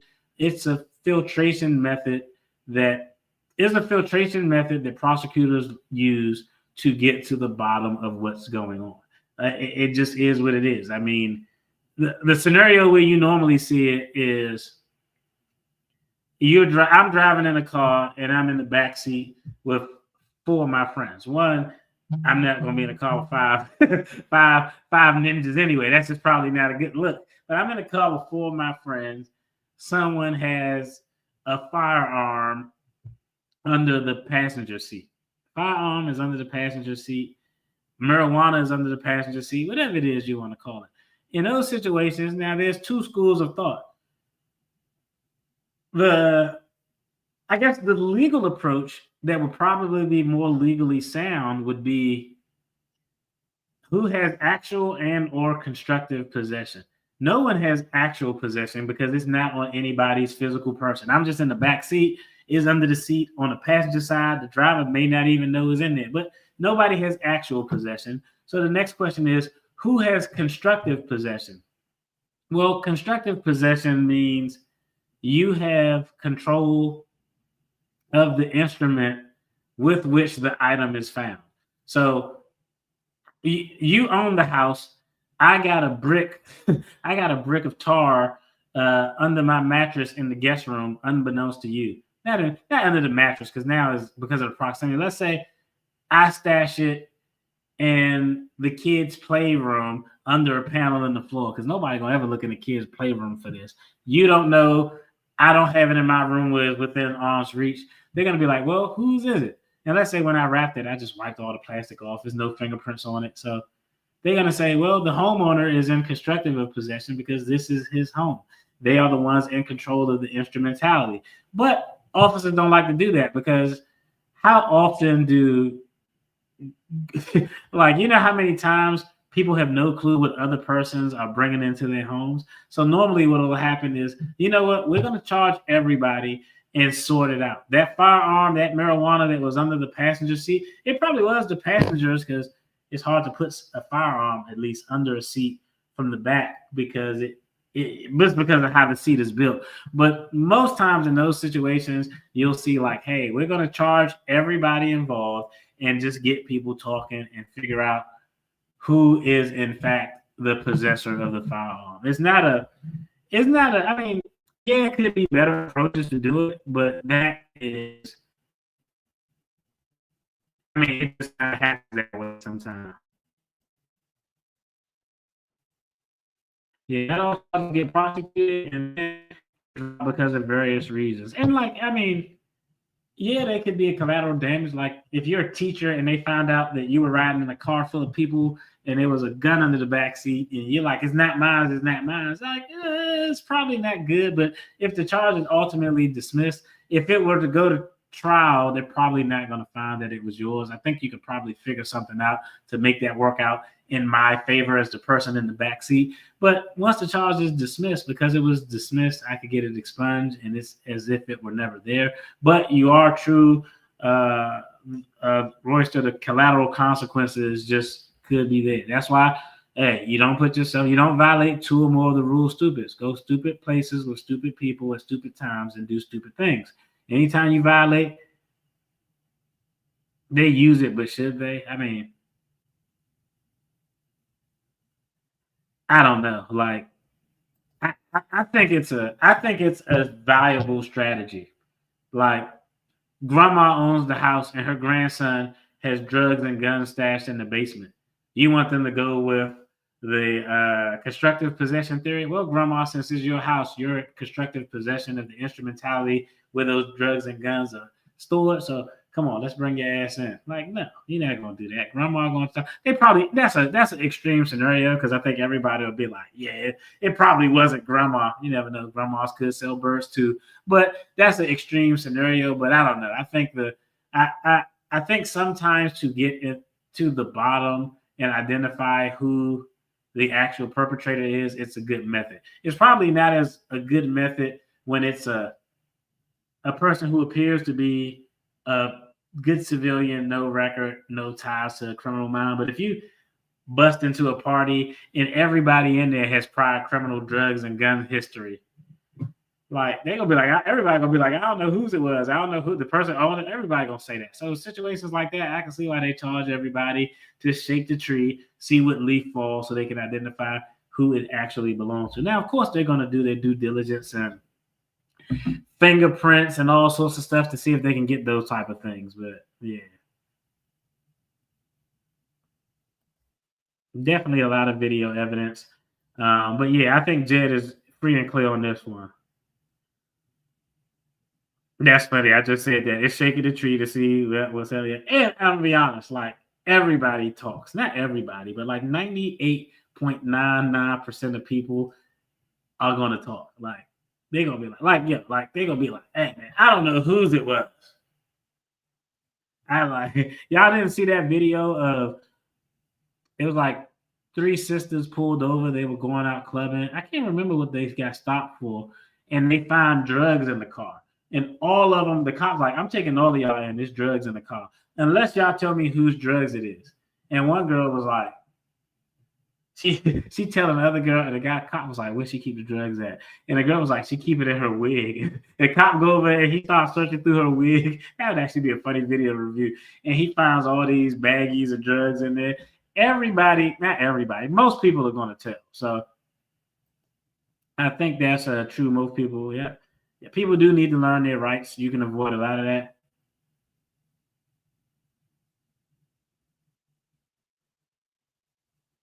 I mean, I don't think she has a defensible position. I think the video footage, just with regard to her, the question is, did she have a reasonable ground to go and engage in the defense of others? I think Jed's statement was that he was on the ground at the time getting stomped out. That's what he said. When we looked at the video, we could clearly see Tiffany Henyard, her lace front and her pants, and she ran and she gets on the ground. The fact that she jumped on the ground, just from what we have from statements that were made and from video footage, it didn't appear that Kamal was on the ground. So she got on the ground for some reason. Who was on the ground? Why would she get on the ground? It's very likely that what Jedediah said is 100% accurate. He was on the ground. She came over and started attacking him while he was on the ground. I think the video evidence supports that. I think there is a sufficient evidence there to file an assault charge against her. She inserted herself into a third-party situation to attack the person who was in the position of not being the aggressor. So I think that would be easy. The only defense she could say is, I mean, what would be her defense? I'm gonna be honest, like, nah, y'all didn't see everything. Y'all didn't see everything. He actually had Kamal on the ground, and I was trying to get him off. Like, I don't know. I don't know if that would pass with all the different angles we were at, and I didn't see any angle that showed Kamal actually being. Maybe if he was on the ground too, you could be like, did this happen? It's 50-50. Let's toss it up and see what the jury say. But just on the facts we have, I don't think he would have a valid defense.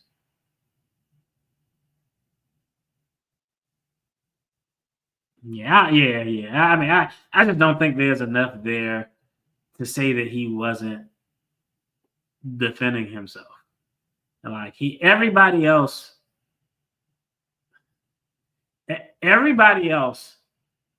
I think in that video did something which could be perceived as they entered the arena unilaterally on their own. If Kamal put his hands out to push somebody, you put your hands out to push somebody, they have a right to defend themselves. That action is one that you've taken to unilaterally enter yourself into the combat arena. The other guy punching because he got pushed, you've taken an action to unilaterally insert yourself into the combat arena. Tiffany Henyard getting up over or jumping over or under the table, however she got there to get on the ground, what appears to be Jed, it just looked from the video evidence. He didn't jump. If she was standing up and she was like this, I'm like maybe she's trying to get somebody else off for somebody else. Maybe you got an argument, but she got into the fray and immediately she didn't fall. She immediately got on the ground, and we know that Jed was on the ground. But she did something to unilaterally insert herself into the arena.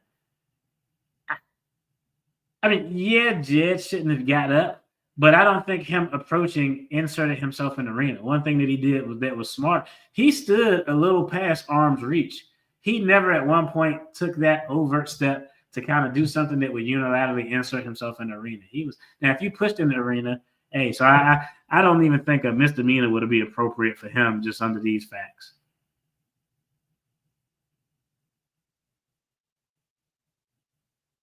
I mean, it's a liberal city. I just don't think anybody's going to touch it. Everybody's like, let's just get to the fucking election and get this shit behind us. So I don't think anything is going to happen. It doesn't look like they did a police report. I told my son, hey, shout out to Common Sense. I appreciate you for tuning in as well. I always appreciate your counsel. All right, so let's see. All right, what is it? When I told my son, try not to be in situations with people by association, regardless of the innocence, as it saves you from getting caught up in their BS. Yo, 100% accurate. 100% accurate. I agree more.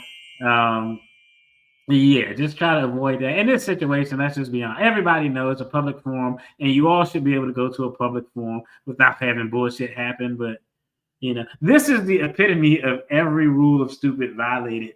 But it's a public forum, so people are gonna go. It's not a stupid place. It's not a stupid time, but it's stupid people doing stupid things. So like I don't know. I don't think there's any exposure for Jed. I think he would have did himself a big service by just having a seat and not approaching, because I just don't think that this whole thing happens without him kind of lighting the match to throw on the fire. Even if it was a setup. If it's the setup, you know how crazy it would look if he goes sit down, his boy go back and sit down, and now they just walk up to him and approach him while he's seated. Man, stand up and do your thing. Nobody in that, he said what he had to say. He replied, he sat down. So I think in the end of the day, you just got to make sure you move.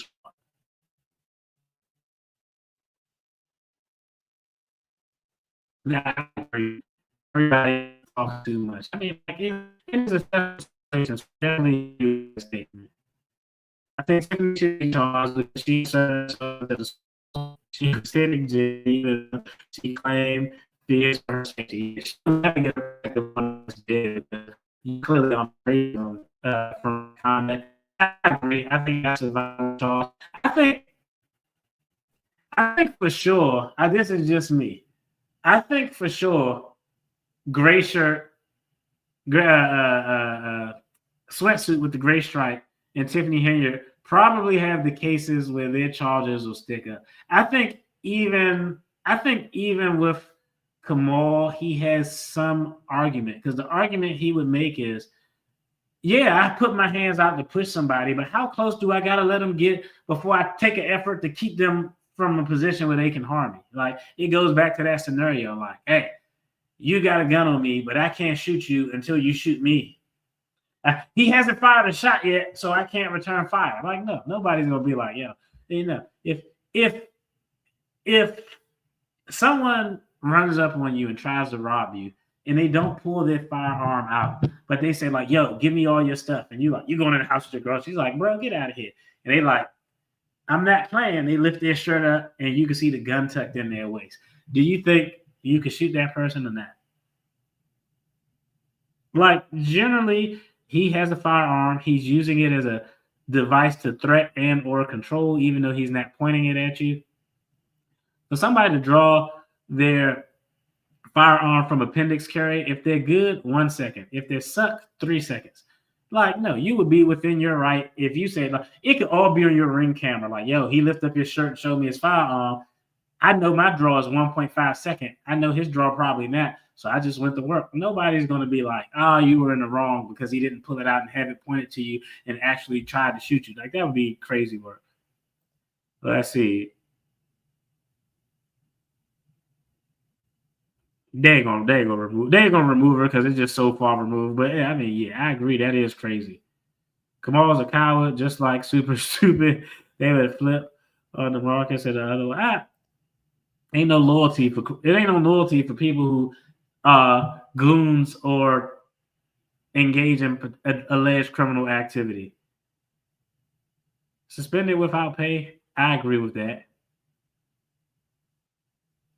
Personally, I think she should be fired immediately from both positions. It's just such a hard process to get rid of. Damn, dude. Government officials leave. What they do is them on paid leave. I thought I heard somebody say she can conduct herself like an uncivilized. I don't disagree with that. Yeah, let me see. I just want to do this before he got here. He initiated. Yeah, I appreciate everybody who tuned in get off here. I don't know if y'all can tell, but man, I hate traveling. I had a headache. I'm about to take some Tylenol and call it a night. Yo, I appreciate y'all for tuning in as always. I'm gonna be putting out some pre-recorded videos. So as always, official co-counsel, y'all will get early release on that. Yo, y'all have a good weekend. Be safe. There will be no live stream on Friday because I'm gonna be on my WWE thing Friday, watching some good old wrestling with the Bloodline. So Friday won't be a live stream, but I will have some content to put out. Y'all take care. I love y'all. Be blessed. I'm grateful. Be safe out there. Peace.